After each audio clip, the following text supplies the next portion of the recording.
Hello, good morning students.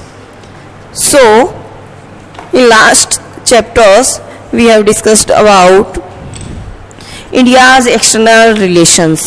It means last chapter में हमने पढ़ा कि इंडिया के रिलेशंस जो है अदर कंट्रीज के साथ वो कैसे रहे हैं, बीच में उनके साथ कैसे इश्यूज जो है वो क्रिएट हुए या फिर किस प्रकार से उन इश्यूज को जो है वो शॉर्ट आउट किया गया.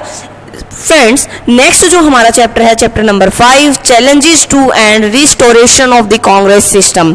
ये चैप्टर आपका न्यू करिकुलम के अकॉर्डिंग चैप्टर नंबर 2 में जो वो ऐड कर दिया गया. इट मीन्स उसी में मर्ज कर दिया गया है. जो हमने डिफरेंट पॉलिटिकल पार्टीज देखी थी, कब उनका जो वो फाउंडेशन हुई, कब जो वो इस्टेब्लिश की गई, फेमस लीडर्स कौन से थे, कब उनमें जो स्पिल्ड हुआ, ये सारी की सारी चीज़ें जो आपको चैप्टर 5 में भी जानने को मिलेंगी. इसलिए चैप्टर 2 जो है वो उसी के अंदर चैप्टर 5 जो आपका मर्ज कर दिया गया है. इसलिए हम नेक्स्ट चैप्टर के ऊपर चल रहे हैं आज, जिसका नाम है the crisis of democratic order.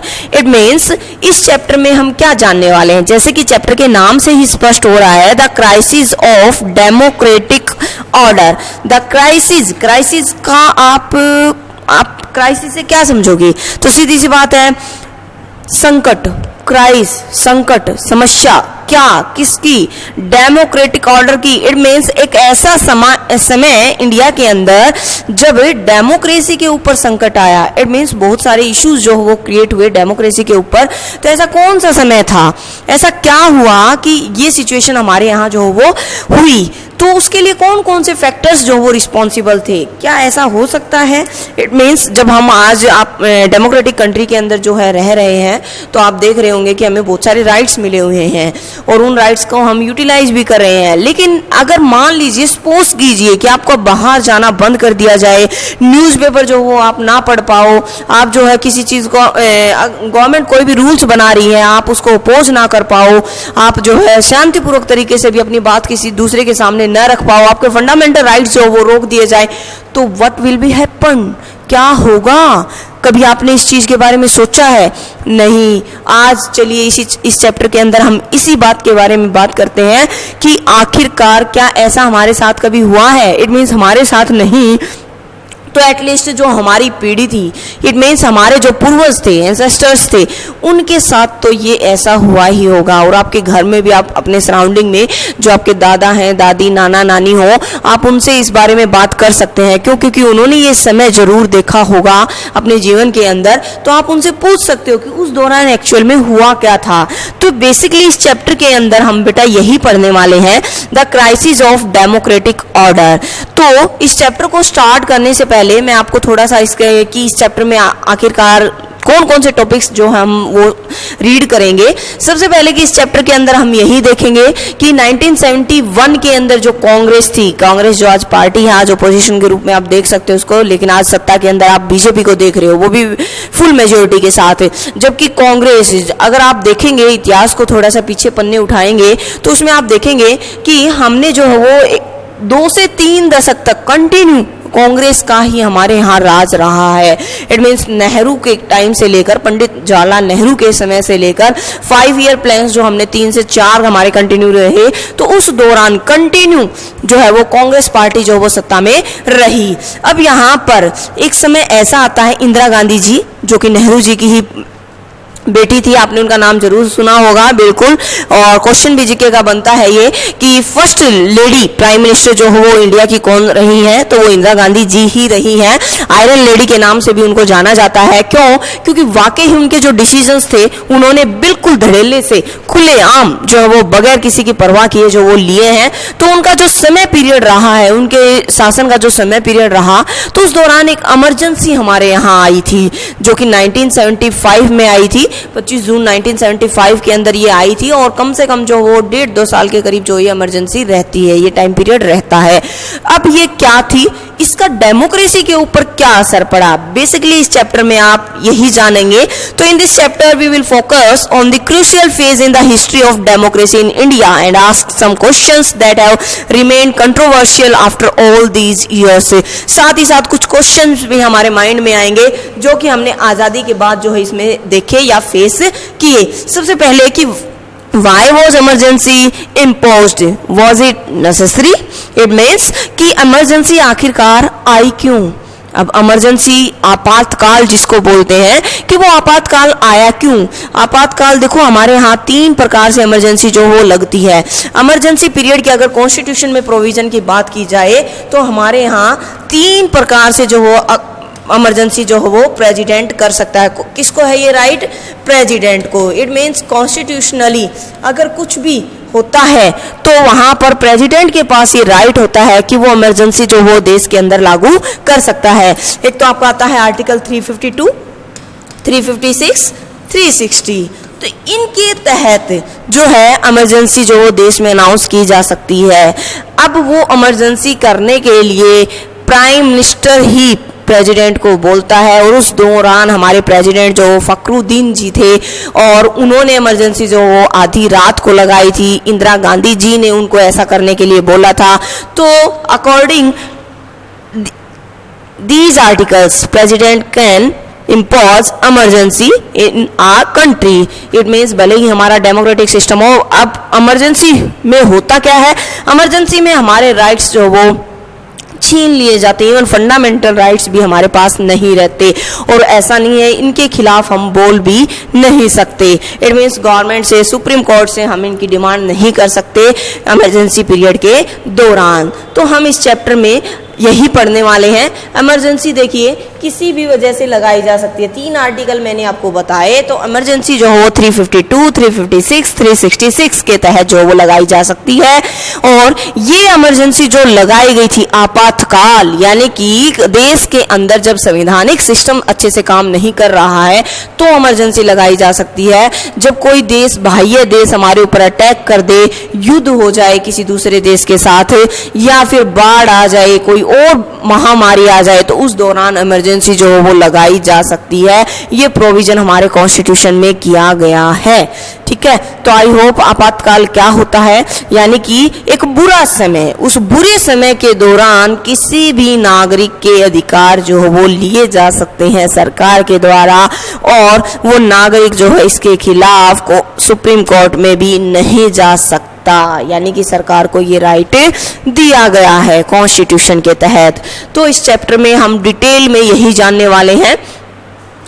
Next कहता है कि what did the imposition of emergency mean in practice. जब आपातकाल को वाकई ही प्रैक्टिस में लाया गया तो इसको लागू करने का मतलब क्या था? What were the consequences of emergency on parties politics.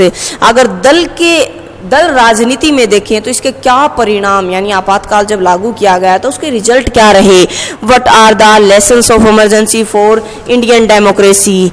अब जो इंडियन डेमोक्रेसी के अंदर जो इमरजेंसी पीरियड लगाया गया उसका क्या लेसन्स है? इट मीन्स क्या सबक रहे, यानी कि इमरजेंसी के बाद कौन कौन से सबक जो है हमें देखने को मिले, ये हम देखेंगे। उसके बाद तो ये हम बेसिकली इस चैप्टर में जानने वाले हैं। और ये जो है आप जानेंगे तो इस चैप्टर में जैसा कि आपको दिख रहा है, the crisis of democratic order. ठीक है, क्राइसिस में आप बोल सकते हैं कि क्राइसिस क्या रहेगा, तो क्राइसिस के अंदर वही the crisis of democratic order. Crisis का मतलब वही संकट, यानी कि समस्या। डेमोक्रेटिक ऑर्डर, डेमोक्रेटिक में लोकतंत्रीय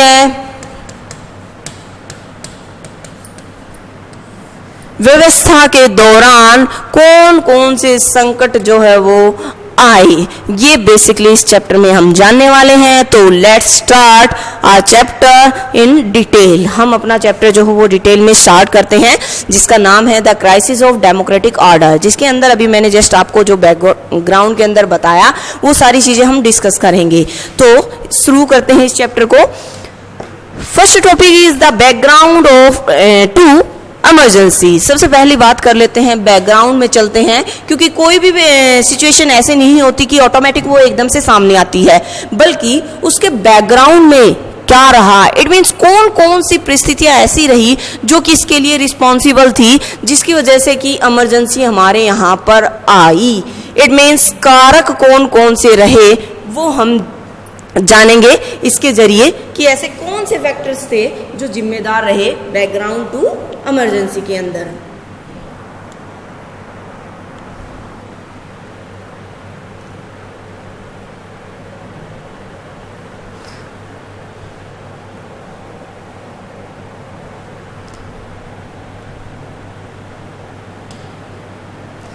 चलिए बैकग्राउंड टू इमरजेंसी में हम देखेंगे कि इसके अंदर ऐसा, इट मीन्स इसकी पृष्ठभूमि, पीछे के पेजों के ऊपर हम बात करेंगे। पीछे के पेज से मतलब ये नहीं आपकी बुक के पीछे के पेज, ठीक है, कभी आप समझो कि पीछे के पेज की बात कर रही है मैडम।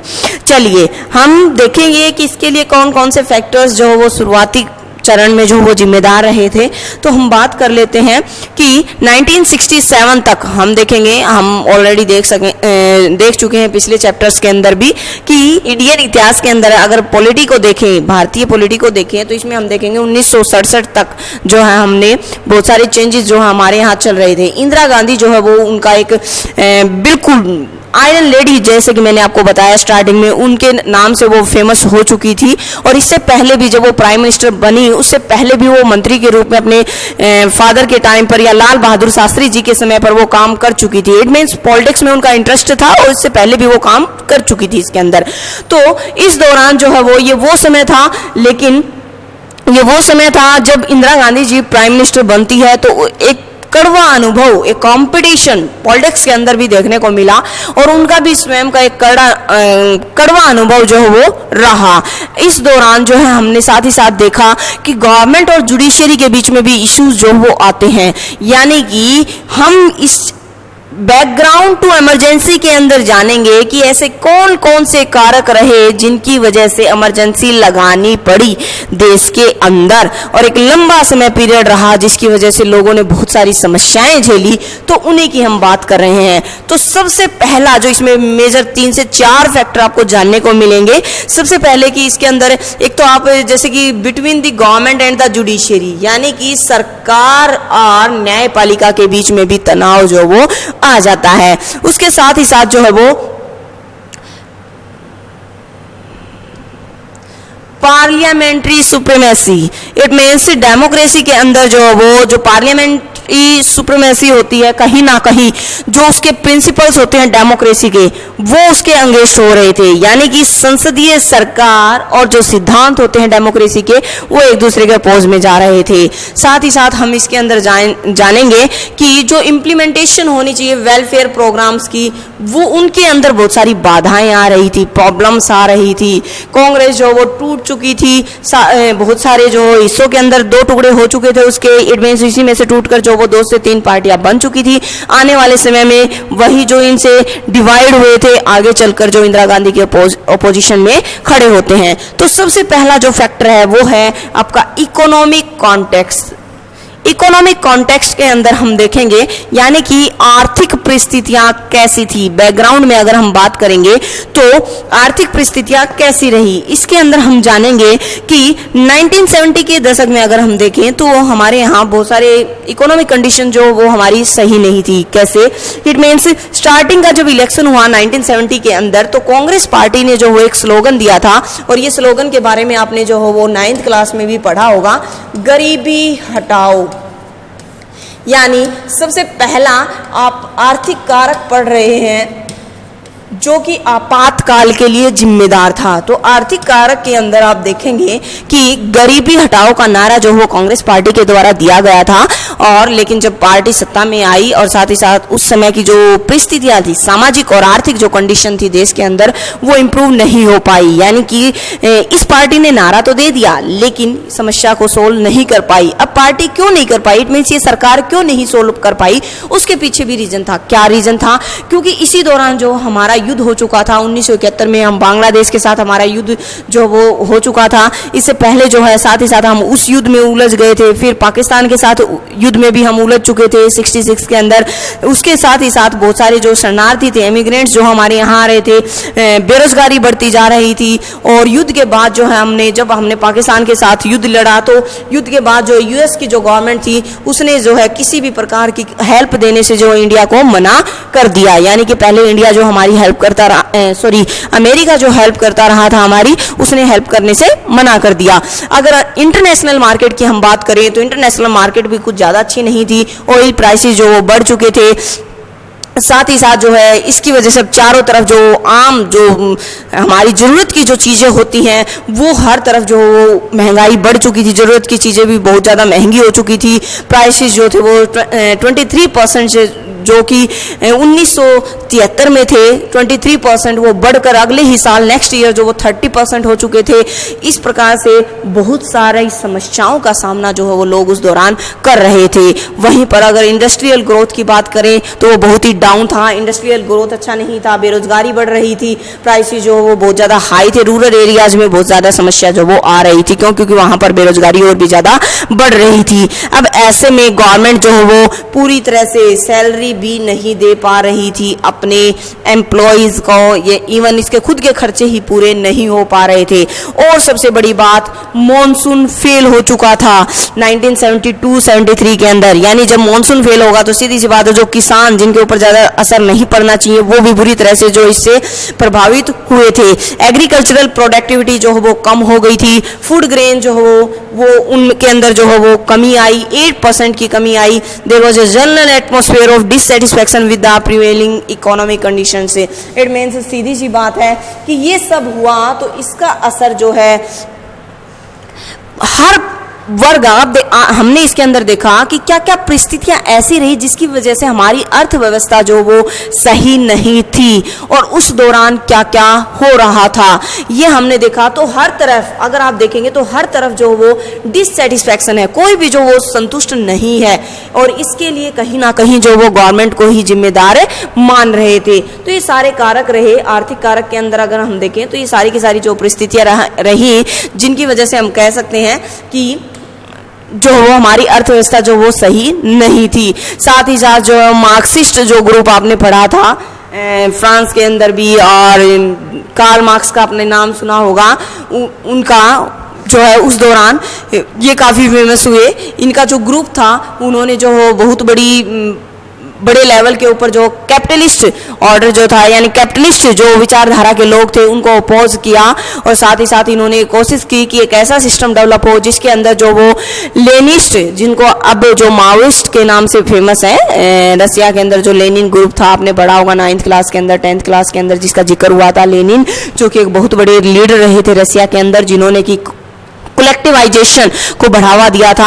आपने देखा था इनकी पॉलिसीज आपने पढ़ी थी कि इन्होंने किस प्रकार से जो वो कैपिटलिस्ट को अपोज करते हुए और वहाँ पर रसिया के अंदर जो वो बढ़ावा दिया था सोशल वेलफेयर के लिए। इन्होंने जो वो ज़मीन को, जो लैंड थी बड़े एरिया के ऊपर बड़े बड़े लोगों के पास, जमींदारों के पास, उनसे छीन कर जो वो गरीब लोगों में बांट दी थी। तो इसीलिए इनको लेनिस्ट थ्योरी के नाम से भी जाना जाता है, क्योंकि उनके विचार यही थे कि जो उद्योगपति हैं या जो बड़े लोग हैं, इवन जो खेती और जमींदार जो लोग हैं, लैंड ओनर्स हैं, जिनके पास ज़मीन ज़्यादा है, उनसे ज़मीन लेकर जो वो गरीबों में बांट दी जानी चाहिए। तो ये सब जो है वो हो रहा था। तो ऐसे में साथ ही साथ नक्सलिट्स, जिसको नक्सलवादी बोला जाता है, ये वेस्ट बंगाल में काफ़ी फेमस हो रहे थे। अब ये कौन थे, ये इसके बारे में आगे डिटेल में एक टॉपिक आएगा, उसमें मैं आपको समझाऊंगी। तो अभी के लिए आप सिर्फ इतना जानिए कि ये कौन थे।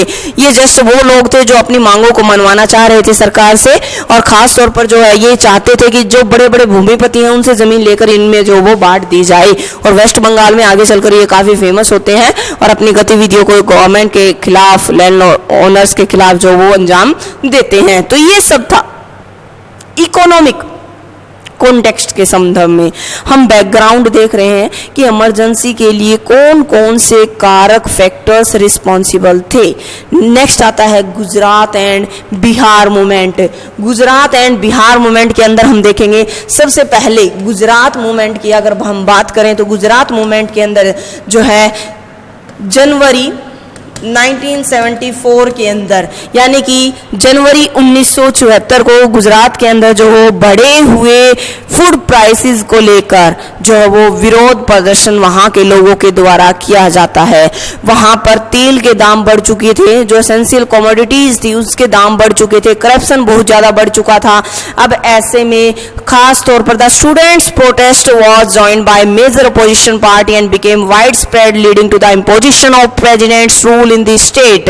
यानी स्टूडेंट्स के द्वारा ये जो है आंदोलन, इसको बढ़ावा दिया गया और 1974 1974 में ये आंदोलन जो हो जनवरी 1974 में गुजरात में किया गया। क्यों किया गया? क्योंकि बढ़े हुए जो दाम थे फूड ग्रेन्स के, साथ ही साथ कुकिंग ऑयल है, एसेंशियल जो भी कमोडिटीज थी उनको लेकर जो उनके खिलाफ जो है इन्होंने आंदोलन छेड़ दिया। अपोजिशन जो पार्टी थी उन्होंने भी इनके साथ जो वो मिलकर इस आंदोलन को और ज्यादा बढ़ावा दे दिया। अब अपोजिशन पार्टी ने जो वो डिमांड करनी शुरू की और ये आंदोलन इतना बढ़ गया, बड़े लेवल पर बढ़ा कि प्रेसिडेंट रूल जो है वहां पर लागू करना पड़ा, यानी राष्ट्रपति शासन जो वो लागू करना पड़ा। अब ऐसे में अपोजिशन पार्टी जो थी उसने डिमांड की, क्योंकि जब राष्ट्रपति शासन लागू हो गया, राष्ट्रपति शासन से मतलब है कि वहां पर अब जैसे कि गुजरात था, गुजरात के अंदर स्टेट गवर्नमेंट जो काम कर रही थी उसका शासन बंद हो गया और प्रेसिडेंट जो है वो रूल लागू कर दिया गया। ये कब लागू होता है? जब किसी भी प्रकार से वहां के इंटरनल इश्यूज की वजह से वहां की जो लेजिस्लेचर है या फिर कहिए कि स्टेट गवर्नमेंट अगर काम नहीं कर पा रही है, जिसकी वजह से इंटरनल डिस्टर्बेंस बहुत ज्यादा है, तो वहां पर प्रेसिडेंट रूल लागू किया जा सकता है। ठीक है, तो वहां पर वो लागू कर दिया जाता है। ऐसे में अपोजिशन पार्टी डिमांड करने लगी कि नए इलेक्शन हो जाने चाहिए, क्योंकि वहां की जनता उस पार्टी से खुश नहीं थी। तो ऐसे में मोरारजी देसाई जो वो कभी इंदिरा गांधी जी की ही पार्टी के रहे हैं और बाद में जो है ये जो कांग्रेस से ही टूट कर एक अलग पार्टी बनी, कांग्रेस ओ जिसको बोला जाता था, उसके जो है ये प्रोमिनेंट लीडर के रूप में रहे हैं। Who was the main rival of Indira Gandhi when he was in the Congress, announced that he would go on an indefinite fast if fresh elections were not held in the state। इन्होंने घोषणा कर दी कि अगर fresh election नहीं कराए गए तो वो अनिश्चितकालीन हड़ताल के ऊपर चले जाएंगे। यानी कि अगर आप लोगों ने इलेक्शन नहीं करवाए, सरकार से मांग की कि अगर इलेक्शन नहीं करवाए गए, नए इलेक्शन नहीं हुए, तो मैं जो हो अनिश्चितकालीन हड़ताल पे बैठ जाऊंगा, भले ही मेरी डेथ हो जाए। तो इस प्रकार से जो हो प्रेशर में आकर स्टूडेंट्स, क्योंकि एक बड़े लेवल के ऊपर स्टूडेंट्स जो वो इसके अंदर मिले हुए थे, शामिल थे इस आंदोलन के अंदर, तो अब उनको सपोर्ट मिल गया अपोजिशन पॉलिटिकल पार्टी का। तो ऐसे में इलेक्शन जो वो करवा दिए गए। जून 1975 के अंदर Congress was defeated in this election और इस इलेक्शन में जो वो कांग्रेस की बड़ी हार हुई। अब अगला जो मूवमेंट रहा वो मूवमेंट रहा बिहार के अंदर 1974 के अंदर होता है ये मूवमेंट। यहाँ पर भी सेम वही आप बोल सकते हो कि बढ़े हुए दाम, अनाज की कमी, बेरोजगारी, करप्शन, ये सारे के सारे मुद्दे थे जिनकी वजह से यहाँ पर जो वो आंदोलन छेड़ा गया। अब जो है after point they invited Jayaprakash Narayan ji. Jayaprakash Narayan ji एक फेमस लीडर रहे हैं, who had given up active politics and was involved in social work. एक सोशल वर्कर भी आप कह सकते हैं। इन्होंने जो है ये भी एक स्टूडेंट मूवमेंट ही था, इन्होंने भी इसके वो पार्टिसिपेट किया। इन्होंने एक्सेप्ट कर लिए कंडीशंस जो इस मूवमेंट की थी कि ये मूवमेंट जो है, लेकिन स्टूडेंट्स को स्पेशली जो स्ट्रिक्टली इन्होंने बोला कि ठीक है मैं एक्सेप्ट करता हूँ और मैं आपके साथ भी रहूंगा इस मूवमेंट के अंदर। जयप्रकाश नारायण जी आप ध्यान रखें कि वहां पर मोरारजी देसाई जो है गुजरात मूवमेंट जो वहां हुआ, वहां पर मोरारजी देसाई जो है वो सपोर्ट कर रहे हैं और यहाँ पर जो बिहार में मूवमेंट होगा वहां पर जयप्रकाश नारायण जी जो वो सपोर्ट कर रहे हैं। उन्होंने इसको सपोर्ट किया इस मूवमेंट को। अब ये जो मूवमेंट है करने से पहले उन्होंने अपनी कुछ शर्तें स्टूडेंट्स के सामने रखी। क्यों? क्योंकि वो गांधीवादी थे पूरी तरह से, तो ऑब्वियसली जो पॉलिसीज गांधी जी फॉलो करते थे वही इन्होंने भी फॉलो की। इन्होंने कहा कि नॉन वायलेंस होगी, ठीक है, कोई किसी भी प्रकार का जो वायलेंस नहीं होनी चाहिए इसके अंदर, और अगर ऐसा होता है तो मैं वापस ले लूंगा मूवमेंट को, ठीक है। तो इनकी पॉलिसीज वैसी ही थी। तो इस प्रकार से एक स्टूडेंट्स को भी एक पॉलिटिकल कैरेक्टर जो है वो मिल गया था राष्ट्र के नाम पर। तो इस प्रकार से नए नए लोग जो वो इस आंदोलन के साथ जुड़ते चले गए और जयप्रकाश नारायण जी ने डिमांड की कि dismissal of the Congress government in Bihar and gave a call for total revolution in the social, economic and political spheres in order to establish what he considered to be true democracy. It means पूरी तरह से जयप्रकाश नारायण जी ने वही same बोला कि कांग्रेस को जो वो डिसमिस कर दिया जाए, एक न्यू गवर्नमेंट जो वो आनी चाहिए डेमोक्रेसी के अंदर। अ सीरीज ऑफ बर्न्स, घेराव and strikes were, it means घेराबंदी की जाने लगी, बंद कर दिए जाने लगे, मार्केट को जगह जगह पर हड़ताल चलने लग गई और एक बड़ा प्रोटेस्ट आप कह सकते हैं गवर्नमेंट के अगेंस्ट जो वो बिहार के अंदर स्टार्ट हो गया था। अब जो है government the government however refuse to resign, लेकिन वहाँ की जो सरकार थी उसने पूरी तरह से डिनाई कर दिया कि हम किसी भी प्रकार से जो वो रिजाइन नहीं करेंगे, क्योंकि ये लोग तो चाहते थे कि गवर्नमेंट जो अपने आप को रिजाइन कर दे और जो है वहाँ पर एक फिर से फ्रेश इलेक्शन कराकर जो वो अलग से जो पार्टी वो सत्ता में आए, लेकिन सरकार ने मना कर दिया था। अब ये नक्सलिस्ट मूवमेंट जो है हम ये पढ़ लेते हैं, और जिसके बारे में आपने सुना भी होगा, नक्सलवादी मूवमेंट जिसको बोला जाता है। नक्सलवादी मूवमेंट के अंदर आप देखेंगे कि जिसको बोला जाता है नक्सलवादी,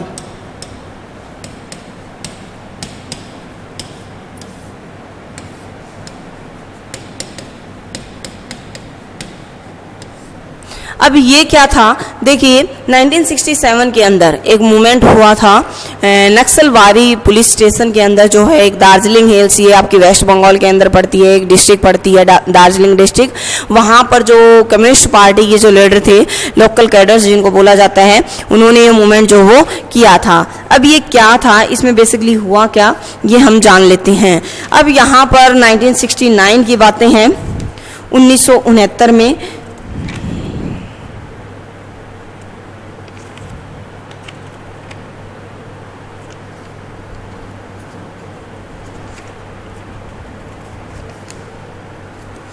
1969 के अंदर जो है वो सीपीआई, देखो ये पार्टी है कम्युनिस्ट पार्टी, एक तो आपकी है सीपीआईएमएल और एक आपकी खाली सीपीआई, ये दो प्रकार की पार्टी, इनमें कंफ्यूज ना हो ना, दो अलग अलग पार्टियां हैं। तो यहाँ पर किसानों ने जो है एक आंदोलन छेड़ दिया, पीजेंट्स मूवमेंट इसको बोला जाता है। पीजेंट्स मूवमेंट क्योंकि उनकी बहुत सारी डिमांड्स थी गवर्नमेंट को लेकर, और इसकी लीडरशिप जो है वो चारू मजूमदार के द्वारा की गई। और इन्होंने क्या कहा कि it argued that democracy in India was a sham and decided to adopt a strategy of protracted guerrilla warfare in order to lead to a revolution. इन्होंने कहा कि डेमोक्रेसी को जो है वो आगे तक फॉलो करने के लिए अगर इनको कहीं पर भी आंदोलन करना पड़ा या फिर क्रांति करनी पड़ी, उसको आगे ले जाना पड़ा, तो वो तैयार हैं। इट मीन्स या तो आप हमारी मांगे मानिए, अगर आप हमारी मांगे नहीं मान रहे हैं तो अगर हमें आगे तक जाना पड़ा तो भी हम तैयार हैं। अब ये पूरी तरह से चारू मजूमदार जो थे ये लेनिन और आपके मार्क्सिस्ट जो थे इसके फॉलोअर थे। इट मीन्स इनको ये जो है वो लेनिन की पॉलिसी से जो है वो बहुत ज़्यादा प्रभावित थे। अब ऐसे में इनका उद्देश्य क्या था, क्यों किया इन्होंने ऐसा, तो बिल्कुल ब्रीफली मैं आपको बता दूं डिटेल में कि नक्सलवादी आंदोलन के जो लीडर्स थे, इनका मेन एम यही था कि भूमि और संपत्ति जो वो फिर से बांट दी जाए। क्यों, क्योंकि कुछ लोगों के पास बहुत ज़्यादा भूमि थी, लैंड थी, तो कुछ के पास बिल्कुल भी नहीं थी। तो ये चाहते थे कि जिनके पास ज़मीन नहीं है उनके पास ज़मीन का फिर से डिस्ट्रीब्यूशन किया जाए उसका। और इसके लिए उन्होंने जो वो तरह तरह के जो वो हथकंडे अपनाए थे। उन्होंने चावल के भंडार पर कब्जा किया, साहूकारों किसानों के बीच समझौतों को जो जला दिया। इट मींस जो समझौते हुए थे साहूकारों के बीच में और किसानों के बीच में, उनको इन्होंने जलाकर खाक कर दिया। वैसे तो कहने के लिए तो आर्थिक और सामाजिक न्याय लड़ाई लड़ रहे थे ये। इट मींस नक्सलवादी जो थे वो कहने को आर्थिक और सामाजिक जो वो लड़ाई लड़ रहे थे, लेकिन वास्तव में शांति सुरक्षा इन सब के जो है वो ये चीजें इन सब के खिलाफ थी। इट मीन्स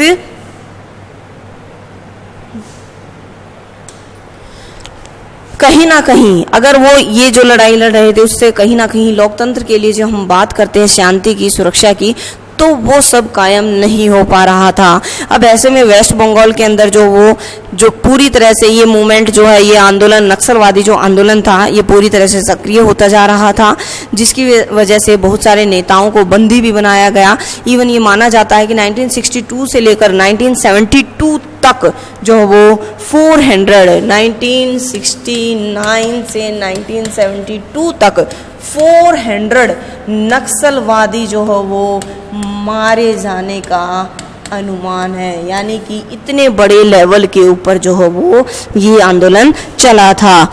तो ये था आपका नक्सलवादी मूवमेंट। और इस आंदोलन का जो हो लास्ट में चलकर जो है इसका कोई बड़ा जो वो रिजल्ट सामने नहीं आता है। आज भी आप देखेंगे तो बिहार है, छत्तीसगढ़ है, उड़ीसा है, उनके कुछ हिस्सों में ये मूवमेंट्स आज भी समय समय पर जो वो अपनी मांग से रखते रहते हैं गवर्नमेंट के सामने। तो 75 डिस्ट्रिक्ट जो है वो इन 9 स्टेट्स के अंदर तो वो प्रभावित हैं नक्सलवादी वायलेंस से और ये अपनी मांगों को, लेकिन अब इन लोगों ने अपनी जो पॉलिसीज थी उनमें अब इन्होंने बहुत ज़्यादा जो बदलाव कर चुके हैं ये लोग, और अब ये लोकतंत्र के जो विरोध में, जैसे कि सुरक्षा है, शांति है, उन सब को नुकसान पहुंचाते हुए अपनी मांगे मनवाए जाने के पक्ष में है। इनमें से ज़्यादातर जो आदिवासी जो लोग हैं, बैकवर्ड जो एरिया से बिलोंग करते हैं, वो इसमें के अंदर जो वो शामिल है, या फिर इन एरियाज़ के अंदर जो छोटे छोटे किसान हैं, या फिर जो शरणार्थी लोग हैं, या फिर आप कह सकते हैं कि जो किराए पे रहते हैं वो लोग हैं, वो ज़्यादातर इन गतिविधियों के अंदर जो वो शामिल हैं। और साथ ही साथ जो है forced labor, expropriation of resources by outside and exploitation by money lenders are also common in these areas। अब इन एरियाज में जो है लेबर है या फिर एक्सप्लोरेशन ऑफ रिसोर्सेज है by outside and exploitation by money lenders. It means जो भूमिपति हैं उनके द्वारा जो शोषण किया जाता है इन लोगों का, ये सारी की सारी कॉमन समस्याएं जो इन एरियाज के अंदर चल रही हैं। अब ये इन्हीं की वजह से ये जो मूवमेंट है वो लगातार जो वो अपनी ग्रोथ करता जा रहा है। गवर्नमेंट ने जो है वो इन सब को देखते हुए क्विक कुछ मेजर्स भी लिए हैं ताकि ये समस्याएं ना आए। ह्यूमन राइट्स एक्टिविस्ट जो रहे हैं उन्होंने भी इसके ऊपर जो वो बड़े लेवल के ऊपर काम करना स्टार्ट किया है ताकि ये जो है वो आंदोलन ना हो और कम से कम लोकतंत्र की शांति सुरक्षा को खतरा ना पहुंचे। For violating constitutional norms in dealing with the Naxalite, many thousands people have lost their lives in the violence by the Naxalites and anti-Naxalite violence by the government। कहता है कि अब जो है हजारों की संख्या में लोगों ने अपनी जीवन को खो दिया है इससे होने वाली हिंसा की वजह से, और इसीलिए बहुत सारे एंटी नक्सलिट वायलेंस जो वो गवर्नमेंट के द्वारा चलाई जा रही है ताकि ये आंदोलन जो वो आगे ज़्यादा ना बढ़े और ऐसी सिचुएशन जो वो इन फ्यूचर ना आए। आई होप आपको ये टॉपिक समझ आया होगा क्योंकि ये आगे चलकर जो 7th चैप्टर में वहाँ पर भी आपका ये टॉपिक आएगा, ठीक है, तो वहाँ पर भी इसकी बात की गई है। तो हम फिर से अब थोड़ा सा बैक में चलते हैं। हम बात कर रहे थे जयप्रकाश नारायण जी की, बिहार के अंदर मूवमेंट के अंदर उन्होंने किस प्रकार से जो वो पार्टिसिपेट किया था, वो सारी बातें हमारी जो है चल रही थी। बीच में आपका टॉपिक आ गया था नक्सलवादी मूवमेंट, ठीक है। तो हम बात कर रहे थे कि इस प्रकार से जयप्रकाश नारायण जी चाहते थे to spread the Bihar movement to other parts of the country, कि ये जो बिहार में मूवमेंट उन्होंने स्टार्ट किया था वो सारे के सारे जो है वो हिस्सों में फैल जाए। और इस मूवमेंट के साथ साथ जो है वो एम्प्लॉइज जो थे रेलवे के तो जो एम्प्लॉय थे रेलवे के give a call for a nationwide strike, उन्होंने भी राष्ट्र स्तर पर हड़ताल की घोषणा कर दी। This threaten to paralyse the country, और इससे तो पूरी तरह से देश को खतरा पैदा हो गया। यानी कि आप इमेजिन कीजिए, अब जैसे कोरोना चल रहा है तो कोरोना में जो वो रेलवे जो है वो बंद रही, आप कह सकते हैं कि तकरीबन 2 से 3 महीने जो है वो ट्रेन बंद रही।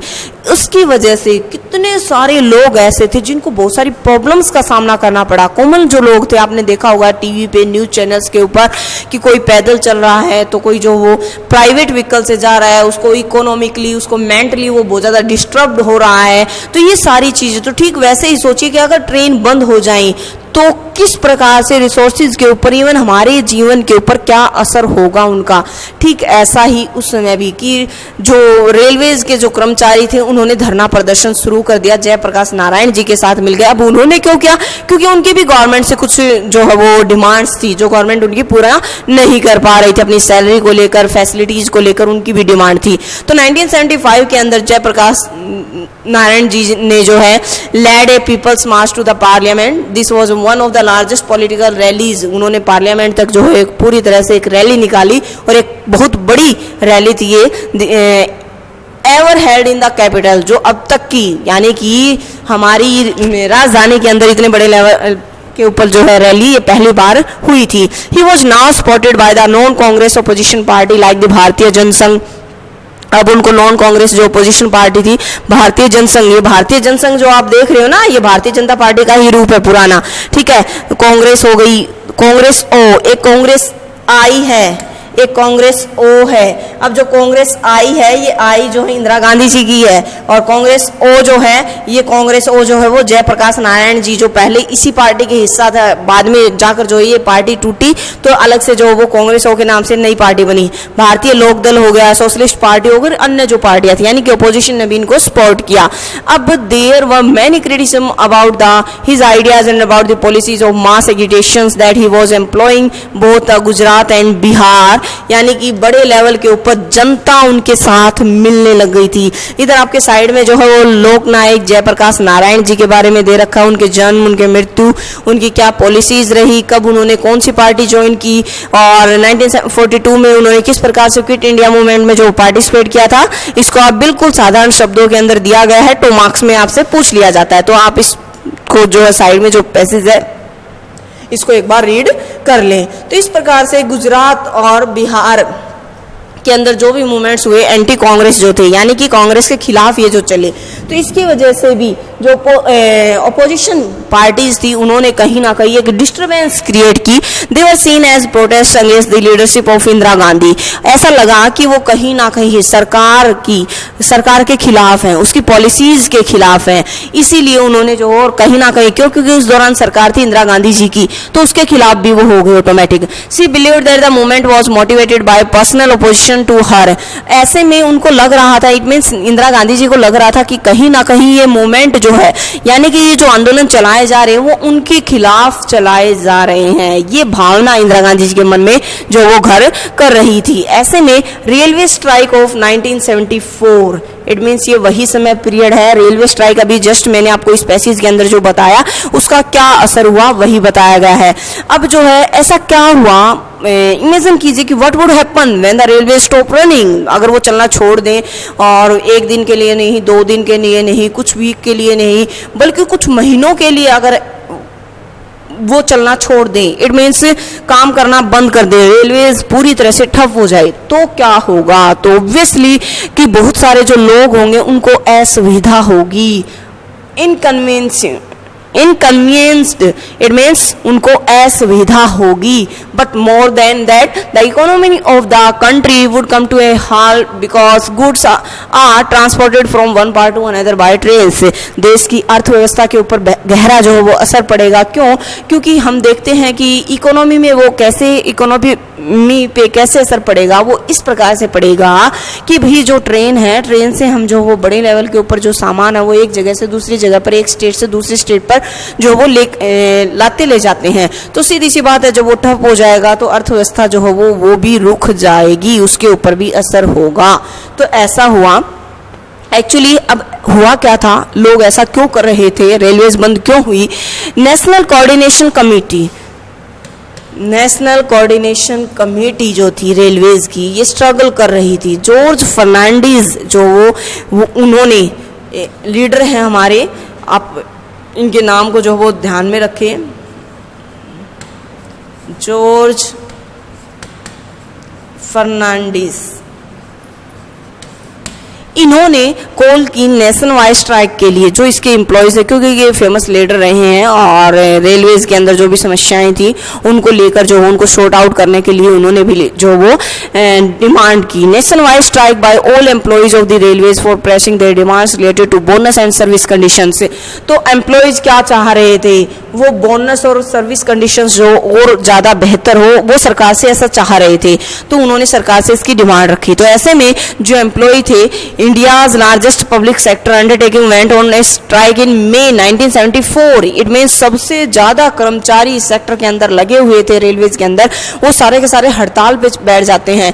और ऐसे में जो है वहाँ पर जो एक एटमॉस्फेयर था, added to the atmosphere of labour and rest, एक एटमॉस्फेयर जो वो पूरी तरह से ऐसा क्रिएट हो जाता है जहाँ पर कहीं पर भी पीस जो वो नज़र नहीं आती है, सुरक्षा शांति हर तरफ जो उसको खतरा नज़र आ रहा था। तो ऐसे में जो इश्यूज थे like right of the workers and whether employees of essential services should adopt measures like strikes, तो ये जो है कि इनका जो है वो समाधान कीजिए, तब हम जो हड़ताल को बंद करेंगे। यानी कि जो इनकी डिमांड थी उनको पूरा कीजिए, वो सरकार से चाह रहे थे। तो ऐसे में सरकार ने जो है वो, लेकिन सरकार इनकी डिमांड को पूरा करने के पक्ष में नहीं थी। सरकार ने इस स्ट्राइक को इलीगल करार दे दिया और ऐसे में गवर्नमेंट ने उनकी जितनी भी डिमांड थी उन सबको मानने से मना कर दिया। ऐसे में रेलवे ट्रैक जो थे, स्ट्राइक जो थी, उसको कॉल्ड ऑफ कर दिया गया। 20 दिन तक कंटिन्यू जो है वो ऐसा धरना प्रदर्शन चलता रहा, लेकिन बाद में इसको जो है वो उनको कॉल्ड ऑफ करना पड़ा 20 days without any settlement. It means सरकार ने उनकी किसी भी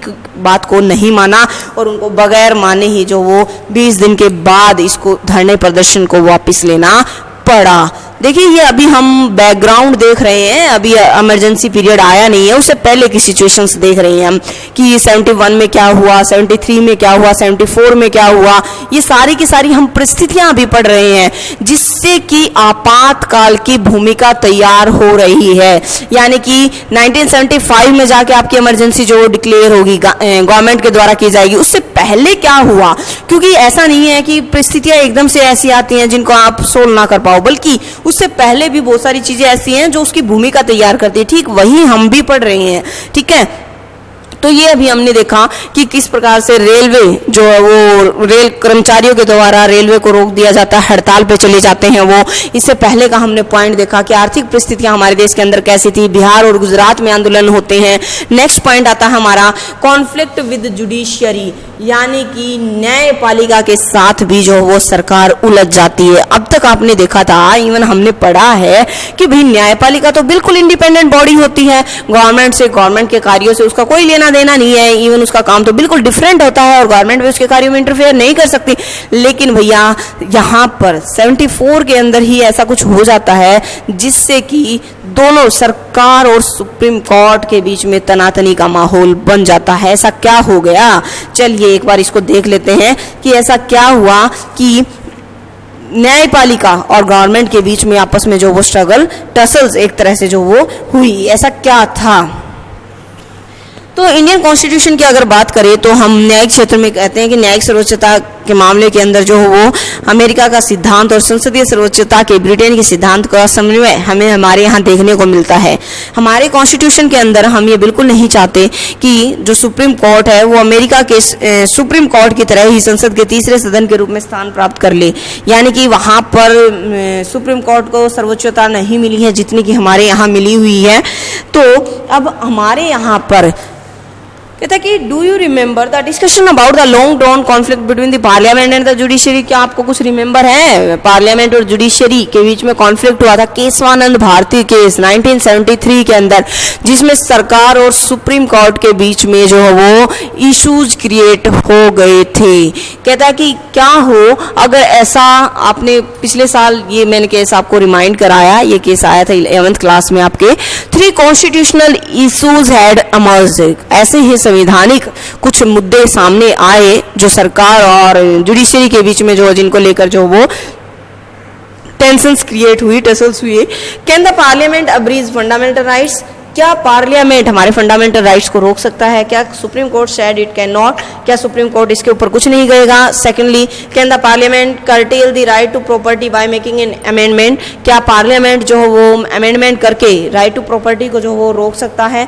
again the court said the parliament can not amend the constitution in such a manner that rights are curtailed, क्या पार्लियामेंट जो वो अमेंड नहीं कर सकती कॉन्स्टिट्यूशन को इस मैनर के अंदर दैट राइट्स आर कर्टेल्ड, जिसकी वजह से राइट्स के ऊपर जो वो असर पड़े। तो thirdly the parliament amended the constitution saying that it can abridge fundamental rights for giving effect to directive principles. तो अगर थर्ड पार्लियामेंट अमेंडमेंट हम देखें तो इसमें हमने देखा कि कॉन्स्टिट्यूशन सेज, हमारा संविधान कहता है कि फंडामेंटल राइट्स के लिए जो डायरेक्टिव प्रिंसिपल्स यानी कि आपके नीति निर्देशक सिद्धांत जो दिए गए हैं उनको फंडामेंटल राइट्स में जो वो कन्वर्ट किया जा सकता है, लेकिन सुप्रीम कोर्ट ने रिजेक्ट कर दिया दिस प्रोविजन ऑल्सो, इस प्रोविजन को। यानी कि सरकार चाहती थी कि फंडामेंटल राइट्स में बदलाव किया जाए, सुप्रीम कोर्ट ने इसको मना कर दिया। इसकी वजह से दोनों के रिलेशंस जो वो खराब हुए। हमने सुना था केशवानंद भारती केस से। इस केस के अंदर क्या हुआ था, कोर्ट ने डिसीजन दिया था that there are some basic features of the constitution and the parliament can not amend these features.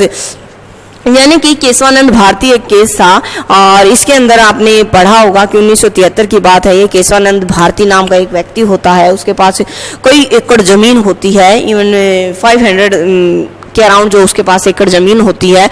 तो वो कोर्ट में अर्जी लगाता है कि उस समय पर जो है राइट टू प्रॉपर्टी होता है, तो ऐसे में सरकार चाहती थी कि लैंड का रीडिस्ट्रीब्यूशन हो। तो ऐसे में इस व्यक्ति ने जो सुप्रीम कोर्ट में अर्जी लगा दी थी कि जब राइट टू प्रॉपर्टी, क्योंकि उस दौरान तक हमारे यहाँ 7 फंडामेंटल राइट होते थे, राइट टू प्रॉपर्टी बीसी के अंदर आता था 42 अमेंडमेंट के तहत जो इसको राइट टू प्रॉपर्टी को खत्म करके फंडामेंटल राइट से जो इसको सिविल राइट बना दिया गया। तो ऐसे में सुप्रीम कोर्ट ने इसके ऊपर डिसीजन लिया क्या कि भाई पार्लियामेंट ने क्या किया, उस राइट को जो आपका राइट टू प्रॉपर्टी था उसको कानून को ही बदल दिया। जब कानून बदल दिया जाएगा तो सीधी सी बात है, जब आप कानून ही बदल देंगी तो उसके ऊपर क्योंकि कानून बनाने का हक तो पार्लियामेंट के हाथ में होता है, डिसीजन का आपका सुप्रीम कोर्ट के हाथ में होता है। तो सरकार ने क्या किया कि वो डिसीजन तो नहीं ले सकती थी इसके ऊपर भी, ये तो राइट टू प्रॉपर्टी में आता है। तो सरकार ने क्या किया, इस कानून को ही बदल दिया। तो अब सीधी सी बात है, अगर कोई भी व्यक्ति कॉन्स्टिट्यूशन के तहत फंडामेंटल राइट के तहत सुप्रीम कोर्ट में जाएगा तो कानून बदल गया तो उसके तहत डिसीजन भी बदल जाएंगे।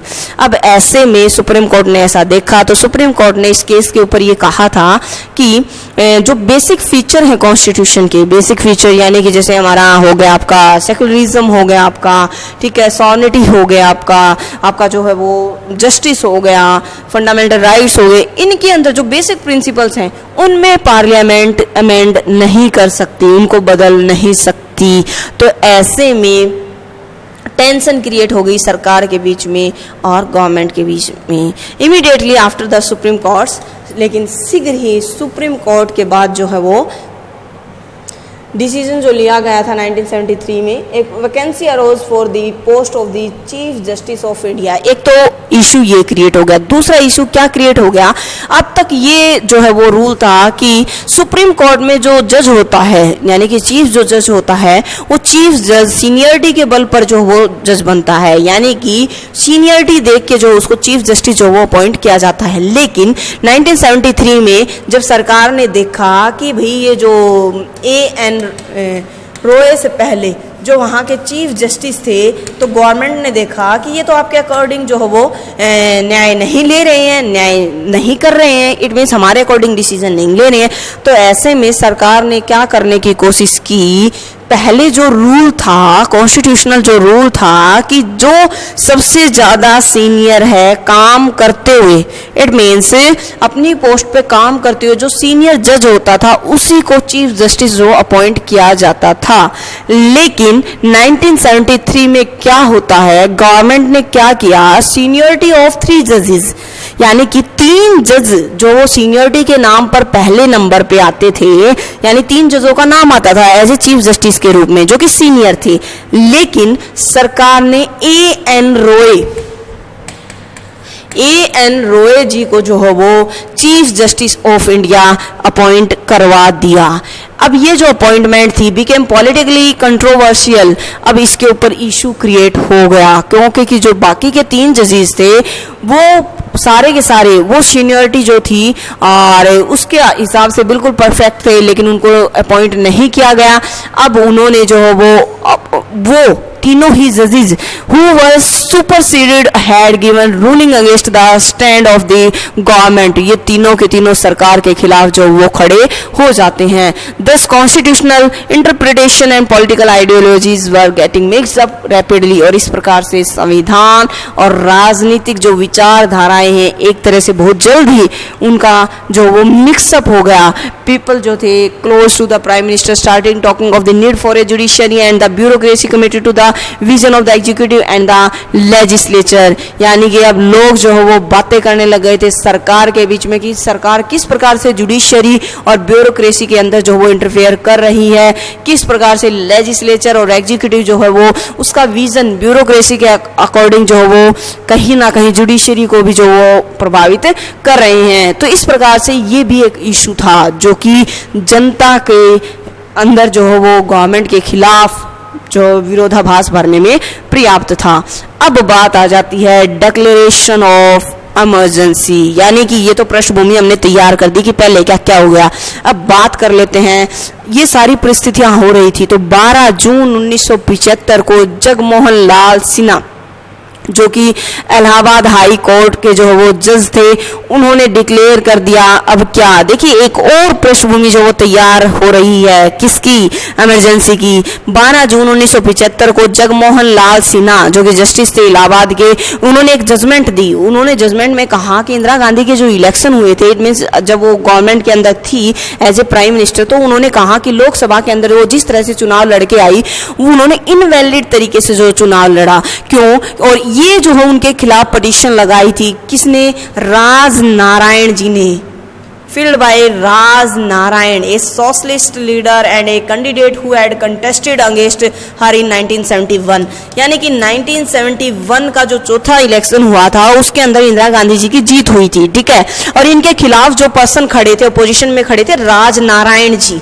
तो राज नारायण जी जो खड़े थे इन्होंने इनको ये एहसास हुआ, इनको ऐसा लगा कि इलेक्शन के अंदर जो वो धांधली हुई है, तो इन्होंने इनके खिलाफ जो वो जनहित याचिका जो वो दायर कर दी इलाहाबाद के अंदर। अब इलाहाबाद के अंदर जो इलेक्शन हुए उसमें ये प्रूफ हो गया कि हाँ इंदिरा गांधी जी ने जो वो पूरी तरह से जो सर्विसेज थी गवर्नमेंट सर्वेंट्स की उनका इस्तेमाल किया था इलेक्शन अभियान के दौरान। क्यों? क्योंकि ऐसा कानूनन होता नहीं है, इलेक्शन अभियान के दौरान जो आप गवर्नमेंट सर्वेंट्स की सर्विसेज का इस्तेमाल नहीं कर सकते, लेकिन इंदिरा गांधी जी ने ऐसा किया था। तो इसी बात को देखते हुए उनके जो है इलेक्शन को इलीगल करार दे दिया गया। तो ऐसे में जो प्राइम मिनिस्टर जो थे unless he was once again elected as an MP within 6 months, उनको बोल दिया गया कि अब वो जो वो ज़्यादा टाइम तक MP नहीं रहेंगी, मेंबर ऑफ पार्लियामेंट नहीं रहेंगी, और अगर वो बनना चाहते हैं तो 6 महीने के अंदर अंदर उनको दोबारा से इलेक्ट होके आना पड़ेगा, तभी वो MP रह पाएंगी। तो जून 24 की बात है, ये डिसीजन आया था 12 जून को, अब 12 दिन आगे बढ़ चुके हैं, ठीक है। तो अब जून 24 की बात आती है, सुप्रीम कोर्ट ने guaranteed her A partially stay on the high court order till her appeal was decided. She could remain N MP but could not take part in the proceedings of the लोक सभा। Supreme court ने जो है वो उनको strictly बोल दिया, और हाई कोर्ट का ऑर्डर के अकॉर्डिंग कि इलाहाबाद हाई कोर्ट का ये डिसीजन आया था उसके अकॉर्डिंग उनको बोल दिया गया कि वो MP तो रहेंगी लेकिन लोकसभा की किसी भी प्रकार की एक्टिविटी में तब तक वो पार्टिसिपेट नहीं करेंगी तब तक कि वो दोबारा चुनकर नहीं आ जाती। अब ये भी इंदिरा गांधी जी के लिए एक आघात से कम नहीं था। अब आती है बात क्राइसिस की और रिस्पॉन्स की। अब इसके ऊपर क्या क्राइसिस हुआ देखिए। अपोजिशन जो पॉलिटिकल पार्टी थी जिसको जयप्रकाश नारायण जी जो है वो चला रहे थे, उन्होंने दबाव दिया इंदिरा गांधी रिजाइन कर दी, रेजिग्नेशन दे दी अपना, and organised a massive demonstration in Delhi's Ramlila ground on 25 June 1975। 24 तारीख को सुप्रीम कोर्ट ने बोला, 25 तारीख को रामलीला के मैदान में दिल्ली के अंदर जयप्रकाश नारायण जी ने एक बड़ी रैली जो इकट्ठी कर दी और ये डिमांड की कि इंदिरा गांधी यानी कि सरकार को जो वो रिजाइन कर देना चाहिए, इंदिरा गांधी को रिजाइन कर देना चाहिए। जयप्रकाश नारायण जी जो इसको लेकर जो वो बड़े लेवल के ऊपर देशव्यापी जो वो सत्याग्रह उन्होंने स्टार्ट कर दिया उनके रेजिग्नेशन को लेकर, और आर्मी को बोला and asked the army the police and government employees not to obey illegal and immoral orders. उन्होंने जो एम्प्लॉइज थे यानी कि जो आर्मी थी और जो आपके एम्प्लॉइज थे जो गवर्नमेंट एम्प्लॉय थे उनको बोला कि आप इलीगल और इमोरल ऑर्डर, यानी क्योंकि सरकार तो उस दौरान इंदिरा गांधी जी की थी, उनको बोला कि आप तो गैर कानूनी जो है कानूनों को फॉलो कराने की बात कर रहे हो, जो बिल्कुल अनैतिक है, जो सही नहीं है. So this to threaten to bring the activities of the government to a standstill. The political mood of the country had turned against the Congress more than ever before. इससे पहला ऐसा कभी नहीं हुआ था कि किसी भी राजनीतिक पार्टी के खिलाफ इतना बड़े लेवल के ऊपर जो हो कोई उसके खिलाफ गया हो. तो ऐसे में रिस्पॉन्स ये रहा सरकार का. सरकार ने स्टेट इमरजेंसी जो वो घोषित कर दी. 25 जून 1975 को सरकार ने डिक्लेयर कर दिया. क्यों? क्योंकि सरकार को खतरा था कि अब तो डेफिनेटली उनकी गवर्नमेंट जो वो गिरेगी ही गिरेगी. तो आधी रात को गवर्नमेंट ने उसको खतरा था और अब उन्होंने आर्टिकल 352 का सहारा लेते हुए इंटरनल डिस्टर्बेंसेस की बात कहकर, यानी कि देश में आंतरिक जो है वो डिस्टर्बेंसेस बहुत ज़्यादा हैं, यानी कि एडमिनिस्ट्रेशन और संवैधानिक कॉन्स्टिट्यूशनल एक्टिविटीज जो वो प्रॉपरली नहीं हो रही हैं, इस बात का हवाला देते हुए इमरजेंसी जो वो कर दी गई. अब इस प्रोविजन के तहत यानी आर्टिकल 352 के तहत जो वो गवर्नमेंट को declare state of emergency, government declare कर सकती है state emergency on the ground of external threat और a threat of internal disturbances. 2 level के ऊपर, या तो हमें कोई बाहरी खतरा हो या फिर हमें इंटरनल डिस्टर्बेंसेस हो, तो जो है आपकी इमरजेंसी की जा सकती है सरकार के द्वारा. ऐसा कॉन्स्टिट्यूशन में प्रोविजन किया गया है. तो ये सब हो रहा था और सरकार जो ऐसा कर रही थी. अब आगे चलकर जो है वो ऐसे में जब जैसे ही ये डिक्लेरेशन की गई इमरजेंसी की, तो government for our constitution provide for some special power to the government once an emergency is declared. जब इमरजेंसी डिक्लेयर हो जाती है तो सरकार के पास बहुत सारी पावर्स आ जाती हैं. Some special powers to the government once an emergency is declared. जब भी इमरजेंसी जो डिक्लेयर की जाती है, तो once an emergency is proclaimed, जब इसकी घोषणा कर दी गई, तो जो फेडरल डिस्ट्रीब्यूशन ऑफ पावर था remain practically suspended and all the powers are concentrated in the hands of the union government. इसका सीधा सीधा मतलब ये है, जो स्टेट गवर्नमेंट के बीच में पावर्स बटी हुई होती हैं हमारे यहाँ, वो सीधी सीधी किसके पास चली जाएंगी? स्टेट गवर्नमेंट से वो किसके पास चली जाएंगी? सेंटर के पास चली जाएंगी.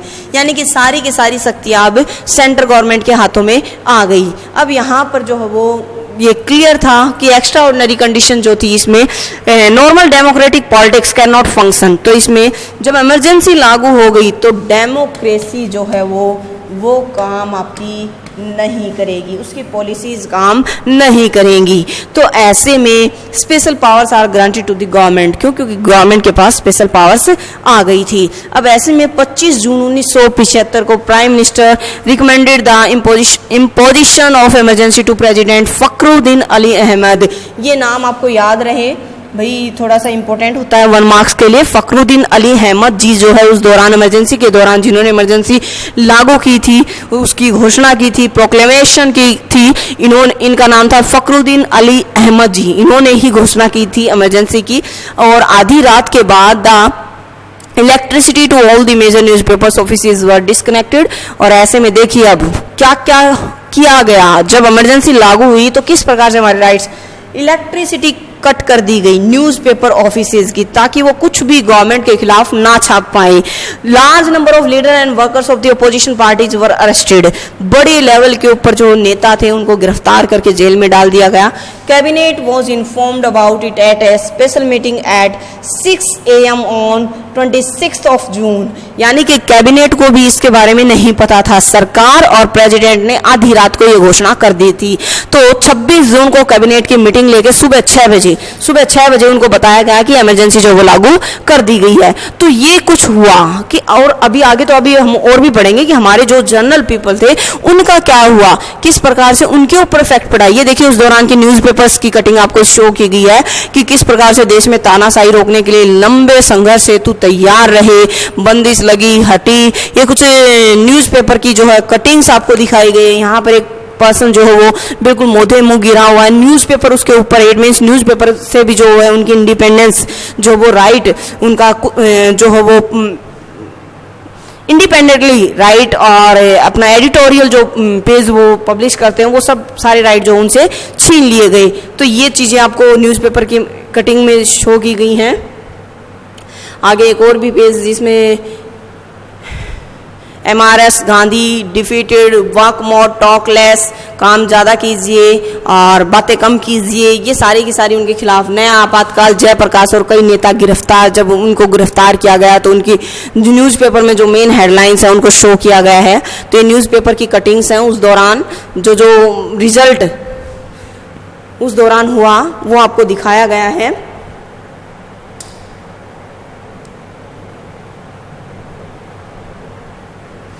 अब उसके बाद हम नेक्स्ट पेज की बात कर लेते हैं। कॉन्सिक्वेंसेस जो रहे, कॉन्सिक्वेंसेस का मतलब है आपका भी परिणाम जो रहे।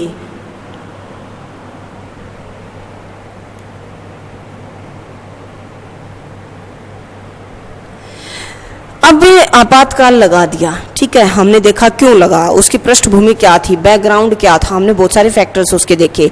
अब कॉन्सिक्वेंसेस का मतलब क्या होता है, भैया आपातकाल तो लगा दिया, उसका परिणाम क्या रहा, उसका रिजल्ट क्या रहा। इट मीन्स कौन कौन सी ऐसे रिजल्ट्स उसके सामने आए इमरजेंसी के बाद जिनकी वजह से बहुत बुरा असर जो वो पड़ा। सबसे पहले हम देख लेते हैं कि अब जो स्ट्राइक वगैरह की जा सकती थी उनको बैन कर दिया गया, यानी कि स्ट्राइक नहीं की जा सकती थी। अपोजिशन लीडर सारे के सारे जेल में डाल दिए गए थे। पॉलिटिकल सिचुएशन जो थी वो बहुत बुरी हो चुकी थी, टेंशन क्रिएट हो चुकी थी, पूरी तरह से खत्म हो चुकी थी एक तरह से। और साथ ही साथ जो स्पेशल पावर थी इमरजेंसी प्रोविजंस के तहत गवर्नमेंट के पास सारी की सारी पावर्स थी। अब गवर्नमेंट जो वो suspended the freedom of the press, government ने जो वो फ्रीडम ऑफ प्रेस जो था राइट उसको भी सस्पेंड कर दिया था, खत्म कर दिया था। न्यूज़पेपर जो थे वो पूरी तरह से उनको अप्रूवल लेना होता था, जो भी मटेरियल वो छाप रहे हैं उससे पहले उनको परमिशन लेनी होती थी गवर्नमेंट से। तो इस प्रकार से इसी को this is known as press censorship. Press censorship मतलब प्रेस को परमिशन लेनी होती थी, जो भी मटेरियल उनको पब्लिश करना है उससे पहले गवर्नमेंट से, इसी को प्रेस सेंसरशिप बोला गया। And upending social and communal disharmony, the government banned राष्ट्रीय स्वयंसेवक संघ एंड जमात ए इस्लामी, ये ग्रुप है सोशल, इनके ऊपर भी जो वो पूरी तरह से रोक लगा दी गई। प्रोटेस्ट और जितनी भी स्ट्राइक्स की जाती थी जनता के द्वारा, लोगों के द्वारा, उन सब को जो वो अलाउ नहीं किया गया, बंद कर दिया गया इसी इमरजेंसी के तहत। बहुत सारे फंडामेंटल राइट्स जो थे सिटीजन्स के स्टूड सस्पेंडेड, इकट्ठा होना, ग्रुप में खड़े होना, वो सारे के सारे सस्पेंड कर दिए गए।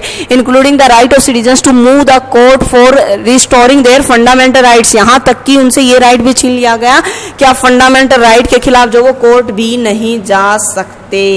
यानी कि इमरजेंसी लागू हो गई तो भैया आपके फंडामेंटल राइट भी जो वो गए, उनके खिलाफ भी आप कोर्ट में नहीं जा सकते। तो ये सारे के सारे रिजल्ट रहे। Government made extensive use of preventive detention under this provision. अब सरकार ने और क्या क्या किया, पीपल आर अरेस्टेड, लोगों को गिरफ्तार किया कर लिया गया और लोग जो है इसके खिलाफ अपने बचाव में जो वो कुछ कह भी नहीं सकते थे। But on an apprehension that they may commit an offence, भले ही उन्होंने कोई भी जो वो अपराध ना किया हो या ना किया हो, संदेह के आधार पर भी उनको गिरफ्तार किया जा सकता था। एंड साथ ही साथ इसके बचाव में वो कुछ भी नहीं कर सकते थे, क्योंकि इमरजेंसी पीरियड चल रहा था, बड़े लेवल के ऊपर जो वो लोगों को गिरफ्तार कर करके जो वो जेल में डाला जा रहा था। Arrested political worker could not challenge their arrest through habeas corpus petition. ये आपने 5 प्रकार की रिट पढ़ी थी, उसी के तहत आपने ये हेबस कॉर्पस पिटीशन जो है वो पढ़ा था, जिसके तहत आप एक अपराधी भी, एक कैदी जिसके ऊपर जो वो आरोप लगा है वो कोर्ट में जो वो जा सकता है और अपनी बात को रख सकता है, लेकिन उसका ये अधिकार भी जो वो छीन लिया गया था। And on behalf of arrested person by the government claimed that it was not even necessary to inform the arrested person of the reasons and grounds of their arrest. यहाँ तक कि लोगों को ये भी नहीं बताया जाता था कि आपको क्यों गिरफ्तार किया जा रहा है, किस बेस के ऊपर गिरफ्तार किया जा रहा है, कोई कारण उनको नहीं बताया जाता था। बहुत सारे जो हाई कोर्ट्स थे give judgement that even after the declaration of emergency the courts could entertain a writ of habeas corpus filed by a person challenging his her detention। यहाँ तक कि बहुत सारी हाई कोर्ट्स के अंदर जो है वो रिट दायर किए गए, लेकिन ये रिट जो है वो पूरी तरह से इसको चैलेंज किया गया कोर्ट के अंदर, लेकिन वहाँ पर भी कोई जो है वो हल नहीं निकला। अप्रैल 1976 में जून 25 जून 1975 को इमरजेंसी लगी, अप्रैल आ गई है। Constitution bench of the supreme court overruled the high courts and accepted the government's plea. It meant that during emergency the government could take away the citizens' right to life and liberty. और अंत में जाकर constitution की एक bench जो बैठती है और उसने सुप्रीम कोर्ट की बेंच ने ऑर्डर जारी किया, इवन हाई कोर्ट्स को भी, कि हाँ इमरजेंसी पीरियड के दौरान जो हो सरकार लोगों के जो हो राइट्स, जो राइट टू लाइफ है, लिबर्टी जो है वो could take away the citizens, वो उनसे ले सकती थी। This judgement close the door of judiciary for the citizens.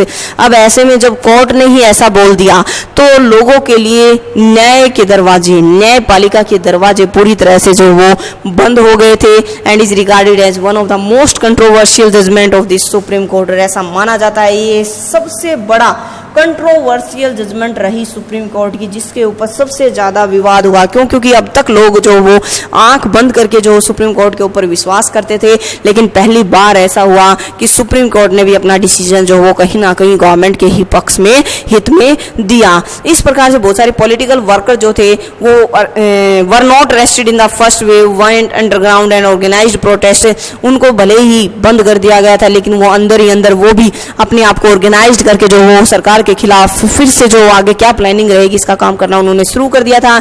Newspaper रहा है Indian Express and statement protested against censorship by leaving blank space where new items had been censored. जहां पर भी न्यू आइटम्स के ऊपर रोक लगाई गई थी, वहां पर न्यूज़पेपर ने वो आइटम अगर गवर्नमेंट उनके छपने नहीं दे रही थी तो न्यूज़पेपर्स ने अपना विरोध इस प्रकार से शो किया कि उन्होंने खाली पेज छोड़ना शुरू कर दिया। खाली पेज छोड़ना शुरू कर दिया, इसका क्या मतलब था? यानी कि अब जो है magazine like the seminars and the main streams choose to close down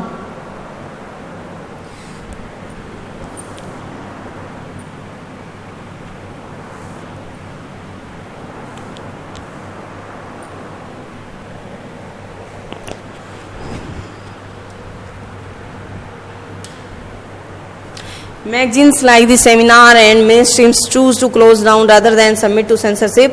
अब इन्होंने अपने आप को की सेंसरशिप लगी हुई है और ऐसे में अगर वो मैगजीन अपनी नहीं पब्लिश कर पा रहे हैं तो ऐसे में कोई फायदा नहीं है जो वो मैगजीन को ओपन किए रखने का। तो ये इस प्रकार की मैगजीन्स जो वो बंद हो गई, बहुत सारे जर्नलिस्ट जो थे उनको अरेस्ट कर लिया गया और बंद कर दिया गया उनकी राइटिंग के खिलाफ, जो क्योंकि वो सरकार के खिलाफ छापने की कोशिश कर रहे थे।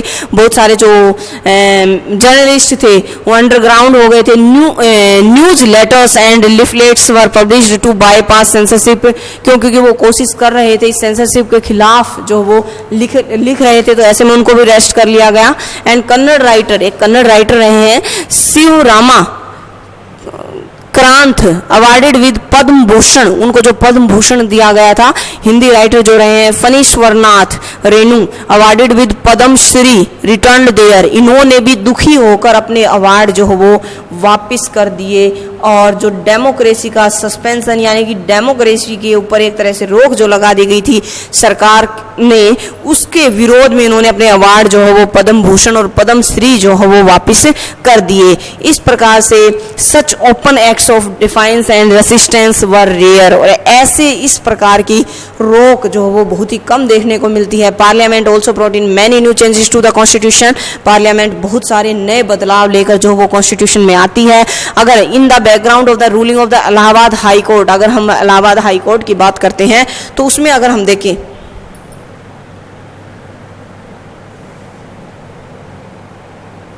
in the Indira Gandhi case, an amendment was made declaring that election of Prime Minister, President and Vice President could not be challenged in the court। अब सरकार ने क्या कानून बना दिया भैया, अपने हित में बना दिया कि इन फ्यूचर, अब देखा तुमने अगर हमारे खिलाफ कोर्ट में जाके किया तो उसका रिजल्ट देखा।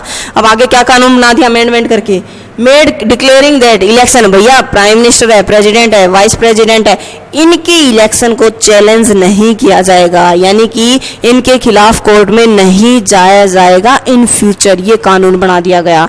42nd अमेंडमेंट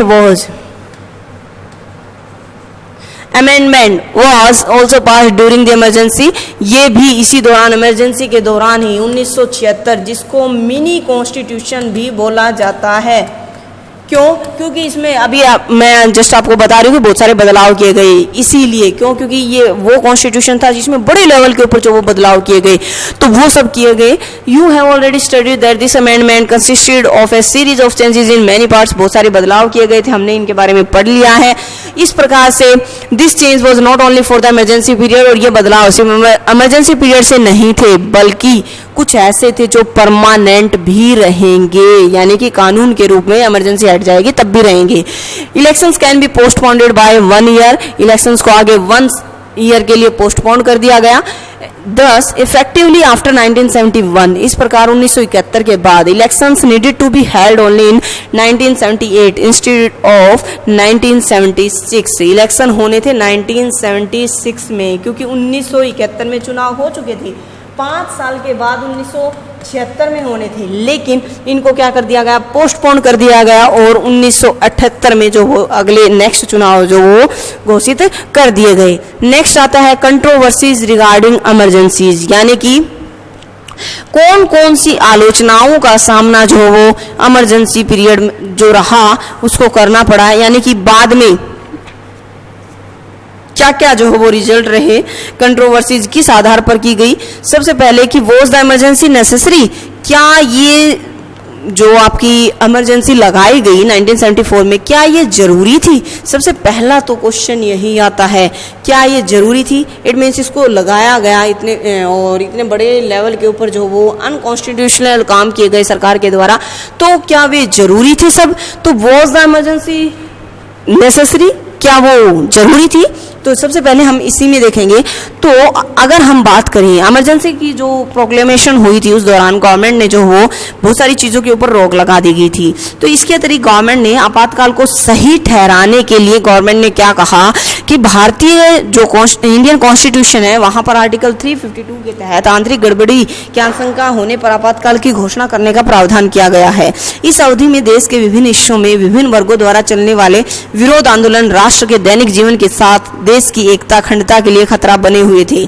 ऐसी स्थिति में आपातकाल लागू करना देश हित में था, यानी कि सरकार ने क्या बोल दिया, भैया जरूरी था ऐसा करना। क्यों? क्योंकि इनस्टेबिलिटी चल रही थी, डिस्ट्रैक्ट कर रही थी एडमिनिस्ट्रेशन को from its routine task of ensuring development, जिसकी वजह से जो टास्क था इंश्योरिंग डेवलपमेंट का वो पूरा नहीं हो पा रहा था। लॉ एंड ऑर्डर जो वो अच्छे से काम नहीं कर रहे थे, इसकी वजह से इमरजेंसी जो वो जरूरी थी। ऐसा सरकार ने बोला कि हाँ भैया ये जरूरी थी इमरजेंसी, इसलिए तो लगाई गई।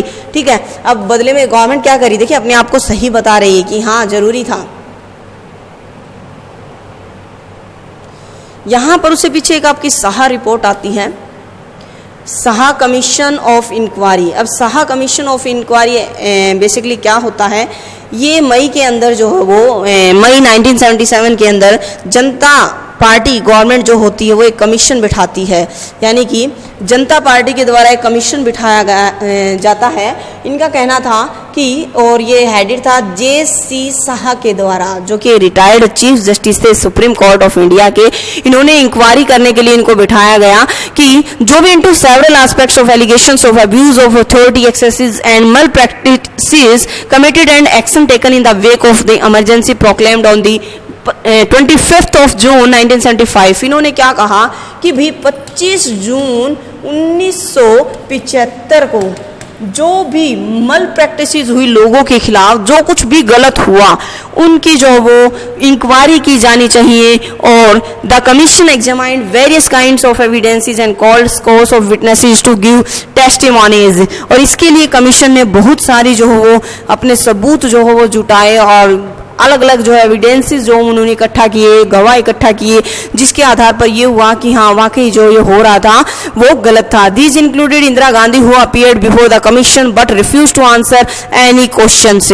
लेकिन दीज इंक्लूडेड इंदिरा गांधी, इसके दौरान इंदिरा गांधी से भी पूछताछ की गई, who appeared before the commission, जो कि पहले कमीशन से पहले उनसे बहुत सारे इसमें पूरी तरह से शामिल थी, लेकिन अब जब ये बाद में कमीशन बैठाया गया तो उन्होंने पूरी तरह से मना कर दिया किसी भी क्वेश्चन का आंसर देने से। The government of India accepted the findings, observations and recommendations contained in the 2 interim reports and third and final report of the Shah Commission. The report were also tabled in the 2 houses of parliament. Report जो हो पेश की गई, इंतरिम reports यानी कि एक short समय के लिए, और लगातार जो है इसमें 2 रिपोर्ट जो वो सरकार के द्वारा बनाई गई उनको पेश किया गया, लेकिन दोनों ही हाउसेज में इसको पेश किया गया, लेकिन इसका कोई बड़ा रिजल्ट जो वो सामने नहीं आया। क्यों? क्योंकि जब सरकार इससे खुश नहीं है और नहीं चाहती कि अपनी रिपोर्ट पेश करे या सरकार के खिलाफ जाए, तो सीधी सी बात है इसके खिलाफ जो रिजल्ट रहा उसका कोई भी फायदा नहीं था। एक तरह से ये अनसक्सेसफुल रिपोर्ट जो वो रही।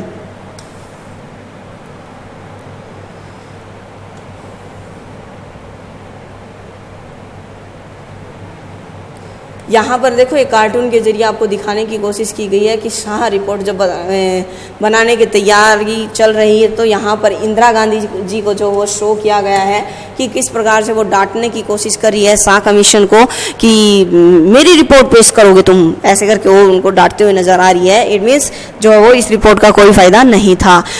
Shah commission that supervise forces were trying to obstruct the progressive programme of the government and were attempted to dissolve laws her from power through extra constitutional mails.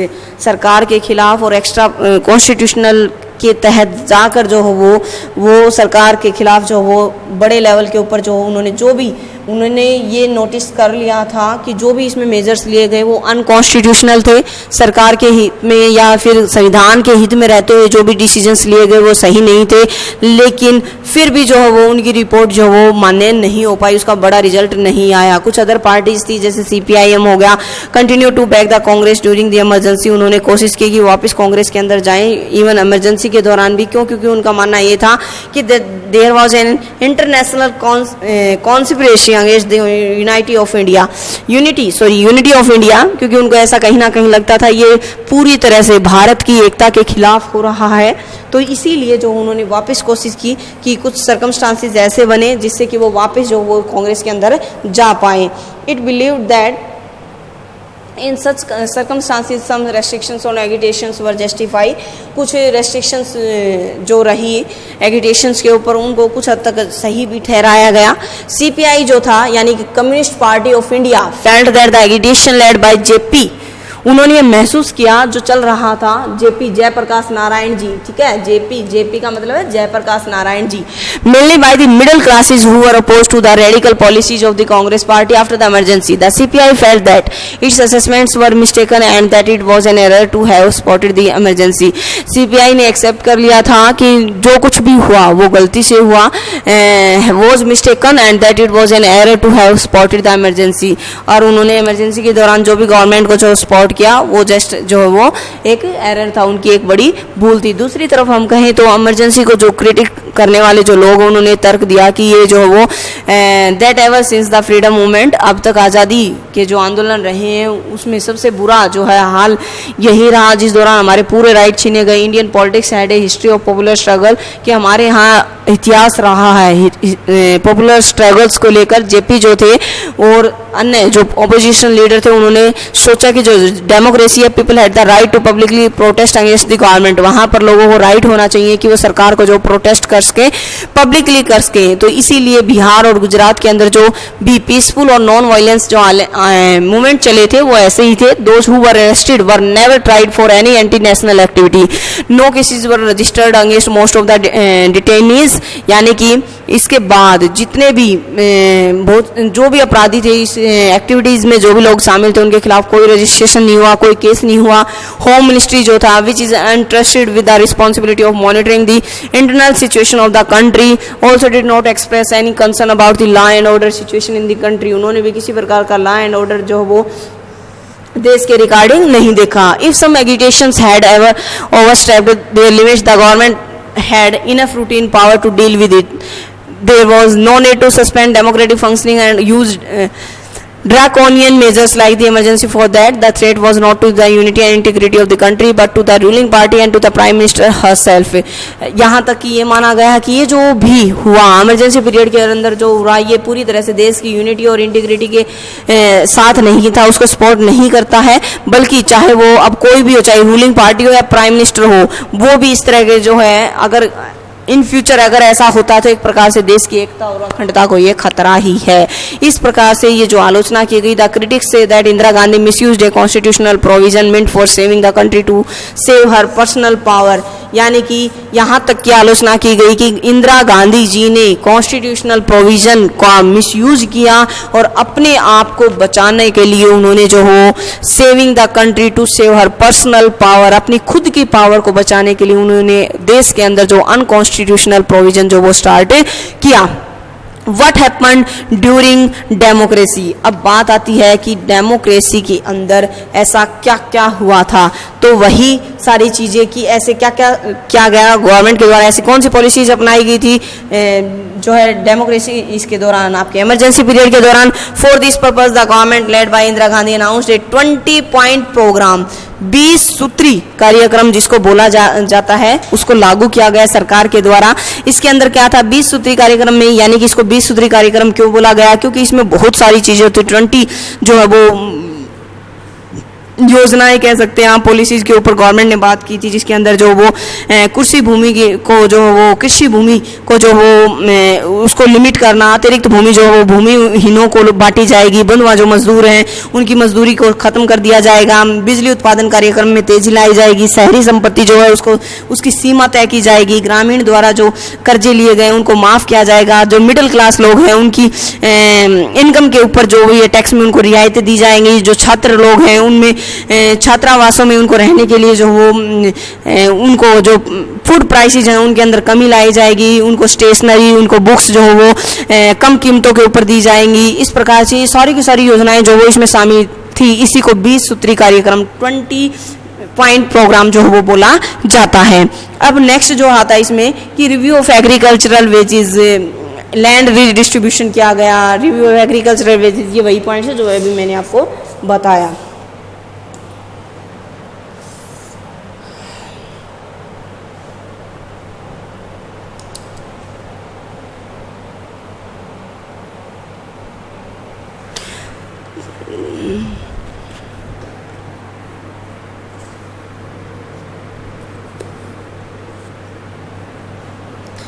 तो ये सारे बड़े लेवल के ऊपर जो वो किया गया था। शाह कमीशन की जो रिपोर्ट थी उसने मेंशन किया था कि general measure of Delhi power supply corporation received verbal order from the office of the Lieutenant Governor of Delhi to cut electricity to all newspaper presses at 2 AM on 26 of June 1975। जो Shah report थी मैंने आपको बताया, उसने ये सबूत जुटा लिया था कि हाँ सरकार के द्वारा ऐसा बोला गया है कि सुबह 2 बजे जो है वो 26 जून को 2 बजे जो है वो बिजली काट दी गई थी न्यूज़पेपर्स की, ताकि electricity were restore 2 or 3 days later after the censorship apparatus had been set up। जब तक सेंसरशिप सेटअप नहीं हो जाती 2-3 दिन तक वो जो है वो एज इट इज रखी जाए, यानी कि इलेक्ट्रिसिटी जो हो वहाँ पर ना पहुँचाई जाए। तो इस प्रकार से बड़े लेवल के ऊपर जो सरकार के द्वारा ये सब किया गया था। और ऐसे में there were other serious allegation regarding the exercise of governmental power by people who held no official position. Sanjay Gandhi the prime minister younger son did not hold any official position at the time. उस दौरान संजय गांधी जी जो इंदिरा गांधी जी के बेटे थे उन्होंने कोई भी official position जो नहीं ले रखी थी, लेकिन he gained control over the administration and allegedly interfered in the functioning of the government. लेकिन शीघ्र ही उन्होंने एडमिनिस्ट्रेशन और फंक्शन के अंदर जो गवर्नमेंटल जितने भी फंक्शंस उनमें इंटरफेयर करना स्टार्ट कर दिया था। उनका जो रोल था in the demolition and forced centralisation in Delhi became very controversial. एकदम से उनका जो वो सरकार के अंदर आना, सत्ता में आना, वो काफ़ी जो है वो कंट्रोवर्शियल रोल जो उनका प्ले करता है। अब बात आती है कि क्योंकि apart from the arrest of political person and restrictions on the press, जब बहुत सारी रेस्ट्रिक्शंस लगा दी गई थी वर्कर के ऊपर और बहुत सारी जो वो रोक लगा दी गई थी, तो उस दौरान directly affected lives of common people in many cases torture and custodial death occurred। ऐसे में जो भी टॉर्चर चल रहा था, people in many cases torture during the emergency. Arbitrary relocation of poor people also took place, and over enthusiasm about population control led to the case of compulsory sterilization. These instances show that happens when the normal democratic process is suspended. तो इस प्रकार से ऐसा show हुआ कि वाकई ही democracy के जो नॉर्म्स होते हैं उनको सस्पेंड किया गया था।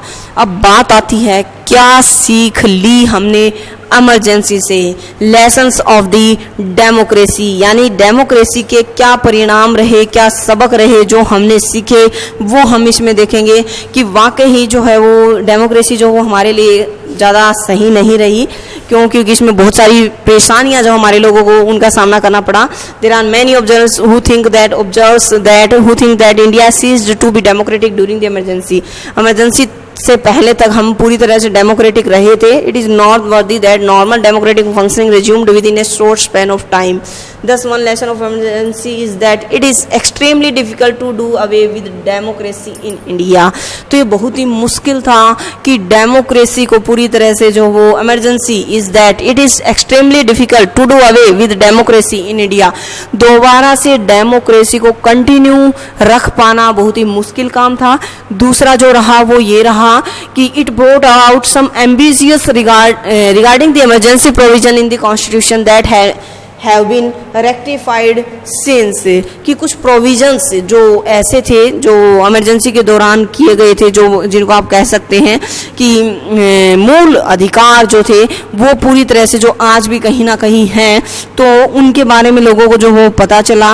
और आपातकाल के दौरान जो सरकार द्वारा नागरिक अधिकारों पर जो लगाए जाने वाले मनमाने जो प्रतिबंध थे, न्यायपालिका की जो प्रतिबद्ध भूमिका थी उसने नागरिक अधिकारों संबंधी प्रावधानों की व्यवस्था को कठोर रूप देने में एवं न्यायपालिका के अधिकारों की रक्षा हेतु सक्रिय भूमिका की आवश्यकता ने बल पकड़ा। नेक्स्ट जो इसका आपका रहेगा,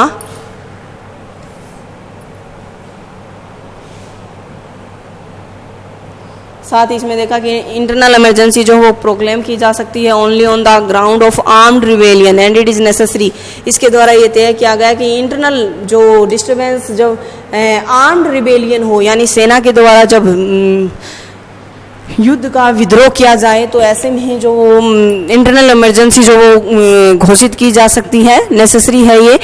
the advice of the president to proclaim emergency must be given in writing by the council of ministers, और ये तभी हो सकता है जब काउंसिल ऑफ मिनिस्टर रिटर्न में ऐसा करने के लिए कहे, तभी प्रेसिडेंट जो हो इमरजेंसी प्रोक्लेम कर सकता है। थर्ड जो इसका सबक रहा वो ये रहा कि इमरजेंसी जो हो made everyone more aware of the value of civil liberties.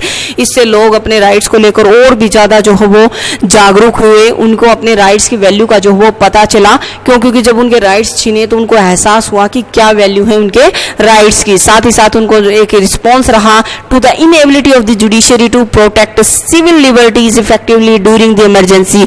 साथ ही उनको ये पता चला कि इमरजेंसी के दौरान किस प्रकार से जुडिशरी जो उनके राइट्स को प्रोटेक्ट करने में जो वो सक्सेसफुल नहीं हो पाई। तो ये सब हमने जो है वो देखा कि उसका रिजल्ट क्या रहा। नेक्स्ट आपका पॉइंट आता है कि पॉलिटिक्स आफ्टर इमरजेंसी, राजनीति का क्या रुख रहा इमरजेंसी के बाद। 1977 में जो इलेक्शन ने एक रेफरेंडम करवाया गया। रेफरेंडम का मतलब क्या होता है, जनता से जो उनके विचार जाने चाहे कि वो क्या चाहते हैं।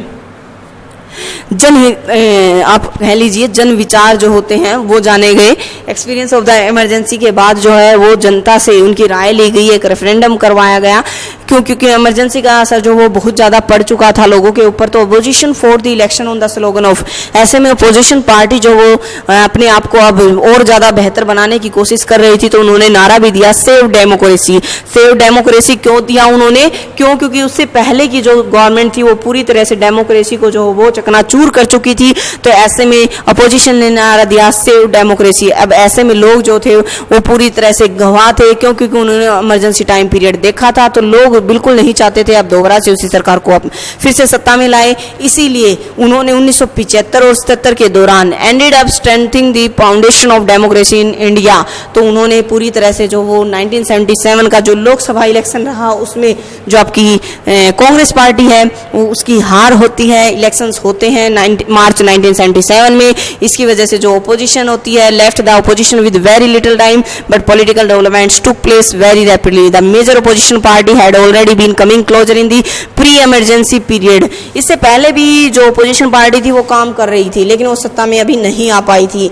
अब क्या हुआ, जनता पार्टी जो कि एक नई इलेक्शन के अंदर आती है, जनसंघ जिसका नाम है, भारतीय जनसंघ भी जिसको बोला जाता है, अब वो आती है। New party accepted the leadership of Jayaprakash Narayan ji. इनके बारे में आपने पढ़ा होगा, हमने देखा था किस प्रकार से इन्होंने जो वो मूवमेंट के अंदर पार्टिसिपेट किया था, गांधीवादी विचारों से प्रेरित थे ये और उनको फॉलो भी करते थे। तो ये जो हम मूवमेंट चलाते हैं, some leaders of the Congress who were opposed to the emergency also joined this new party. Some other Congress leader also came out and formed a separate party under the leadership of Jagjivan Ram ji. कुछ इस party में आते हैं, कुछ अलग हो जाते हैं और अपनी नई पार्टी बनाती हैं, जिनके नेता जो जगजीवन राम जी रहते हैं। इस पार्टी का नाम जो वो रखा गया, named as Congress for democracy. Later merged with the Janata party, और बाद में जाकर जनता पार्टी में फिर से मिल जाती है। जनता पार्टी जो वो इलेक्शन जो हो उसके ऊपर रेफरेंडम कराया जाता है इमरजेंसी के दौरान। इस दौरान अभियान चलाया जाता है और फोकस किया जाता है नॉन डेमोक्रेटिक जो भी करेक्टर थे of the rule and on the various axes that took place during this emergency. इस इमरजेंसी पीरियड में जो भी पॉलिसीज सरकार जो कर रही थी, प्रेशराइज्ड कर रही थी, टॉर्चर कर रही थी, वो सारी की सारी चीज़ें जो हैं उन बातों को जो ये सरकार सामने लेके आती है। और backdrop of arrest of the thousands of person, इस सरकार ने जो जितने भी लोगों को अरेस्ट किया गया था उन सबको जो हजारों की संख्या में उनको वापस भेजा गया। सेंसरशिप जो प्रेस के ऊपर लगाई गई थी उसको वापस ले लिया गया सरकार के द्वारा। पब्लिक ओपिनियन जो थे कांग्रेस के अगेंस्ट उन सबको वापस लिया गया। जयप्रकाश नारायण जो वो पॉपुलर सिंबल बन गए रिस्टोरेशन ऑफ डेमोक्रेसी। क्यों?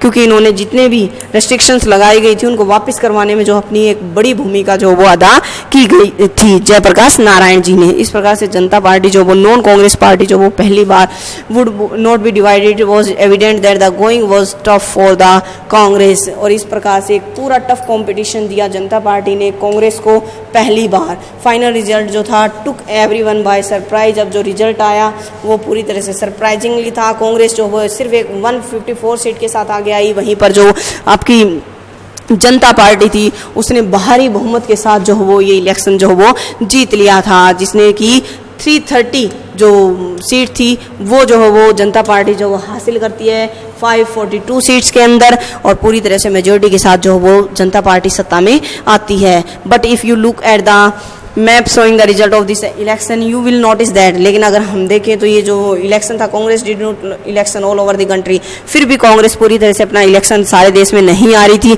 इसने अपनी सीटें जो महाराष्ट्र, गुजरात, उड़ीसा के अंदर जो वो और सदर्न स्टेट्स के अंदर जो वो कंटिन्यू बनाए रखी। बहुत सारे रीजन थे इसके लिए भी। क्यों? To begin with the impact of emergency was not felt equally in all states. सारे के सारे देश में जो इमरजेंसी का जो रिजल्ट रहा वो सबने एक समान रूप से इसको नहीं देखा था, और यानी कि सभी लोग नहीं मानते थे कि इमरजेंसी जो वो बुरी थी, कुछ लोगों ने इसको अच्छा भी माना। तो नॉर्थ इंडिया जो था had experience some long term changes in the nature of the political competition. The middle caste from the north India were beginning to move away from the Congress and the Janata party became a platform for many years of sections to come together. In this sense the election of 1977 were not merely about the emergency. तो इस प्रकार से हम कह सकते हैं कि जो इमरजेंसी हम कहेंगे कि 1977 का जो इलेक्शन था उसको पूरी तरह से नहीं कह सकते कि ये जो इलेक्शन का रिजल्ट रहा वो पूरी तरह से इमरजेंसी जो वो प्रभावित हुआ था। जनता गवर्नमेंट की बात करते हैं। जनता गवर्नमेंट जो वो सत्ता में आती है 1977 में, और इसके बाद इलेक्शन के बाद जो है कॉम्पिटिशन चलता है इसके तीन नेताओं के बीच में। इससे पहले जो the post of prime minister आपका मोरारजी देसाई जो होते हैं उनके बीच में, साथ ही साथ जो है फेमस लीडर रहे हैं मोरारजी देसाई जी। ये मैप है, आप इनको देख लेना अपनी बुक के अंदर कि कौन सी पार्टी ने जो उस दौरान कितने जो है वो इलेक्शंस जो वो कितनी सीटों के ऊपर इलेक्शन जो वो लड़े थे और कितनी उनको मिली।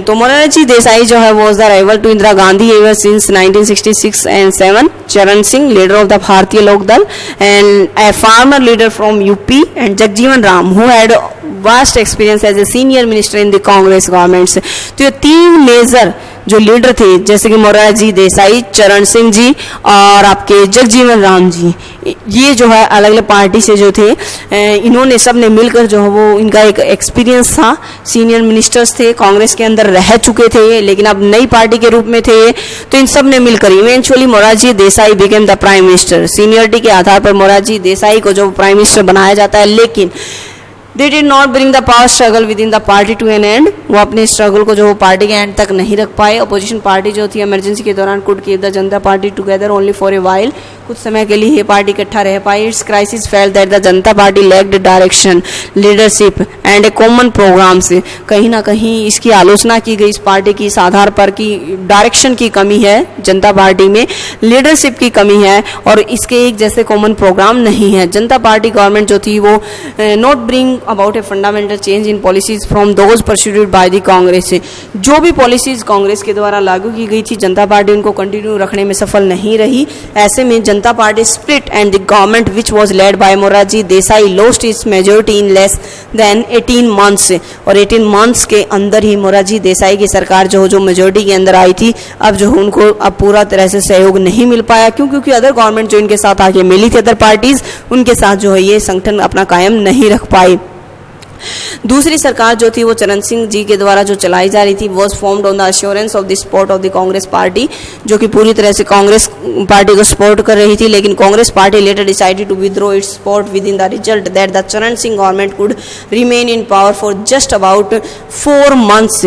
Fresh Lok Sabha election were held, और इसको देखते हुए फ्रेश लोकसभा इलेक्शन जो वो फिर से कराए जाते हैं 1980 के अंदर, और which the Janata party suffered A comprehensive defeat. अब फिर से यानी कि जनता पार्टी अपना वजूद जो वो जनता के बीच में नहीं कायम कर पाई, और कांग्रेस पार्टी जो है वो जो इंदिरा गांधी के द्वारा चल रही थी, दोबारा से जो वो सत्ता में आती है 1977 और 79 के बीच में, क्योंकि वो सत्ता जो सरकार थी जनता पार्टी जो आई थी बहुमत के साथ 18 महीने तक ही चल पाई थी।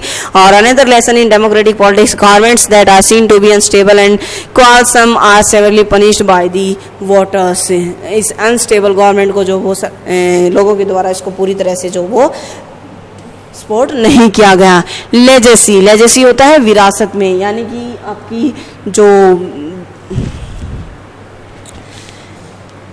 क्या विरासत में छोड़ गई थी आपकी एक तरह से जो पार्टी थी, इसने क्या छोड़ा विरासत के नाम पर, तो इसमें हम देखेंगे कि विरासत में हम पूरी तरह से ओवरऑल अगर मैं बताऊं, ओरिजिन ऑफ 2 पार्टी सिस्टम, इससे 2 पार्टियों सिस्टम जो उनका उदय हुआ, यानी देश में आपातकाल की समाप्ति के बाद लोकसभा इलेक्शंस के अंदर जो पहली बार देखने को मिला कि कांग्रेस के एक दलीय जो पार्टी अब तक काम कर रही थी, उसमें जब जनमत ने द्विदलीय राजनीति के द्वार खोले, तो इससे इन चुनाव में अधिकांश मतदाताओं ने या तो जनता पार्टी के पक्ष में मत दिया या फिर कांग्रेस पार्टी के मत में। तो पहली बार 2 दलीय राजनीति का जो अस्तित्व वो सामने आया। दूसरा जो प्रभाव रहा इसमें रहा effective role of backward classes in Indian politics, यानी कि जो बैकवर्ड क्लास थी उसका भी बड़ा रोल रहा इंडियन पॉलिटिक्स के अंदर। जो पिछड़ी जातियां थी उन्होंने भी जो हो बढ़ चढ़कर जो हो भाग लेना स्टार्ट किया एज ए वोटर के रूप में। नेक्स्ट जो इसका रहा पॉइंट वो रहा rise of the feeling of impartial attitude of bureaucracy and judiciary, नौकरशाही और न्यायपालिका के प्रति निष्पक्ष दृष्टिकोण का उभरना, यानी कि नौकरशाही और न्यायपालिका को लेकर जो है लोगों की एक अलग समझ जो है वो मजबूत हुई कि नौकरशाही और जो न्यायपालिका है ये इंडिपेंडेंट है और इनका रोल जो है वो डिफरेंट है, गवर्नमेंट से बिल्कुल अलग है।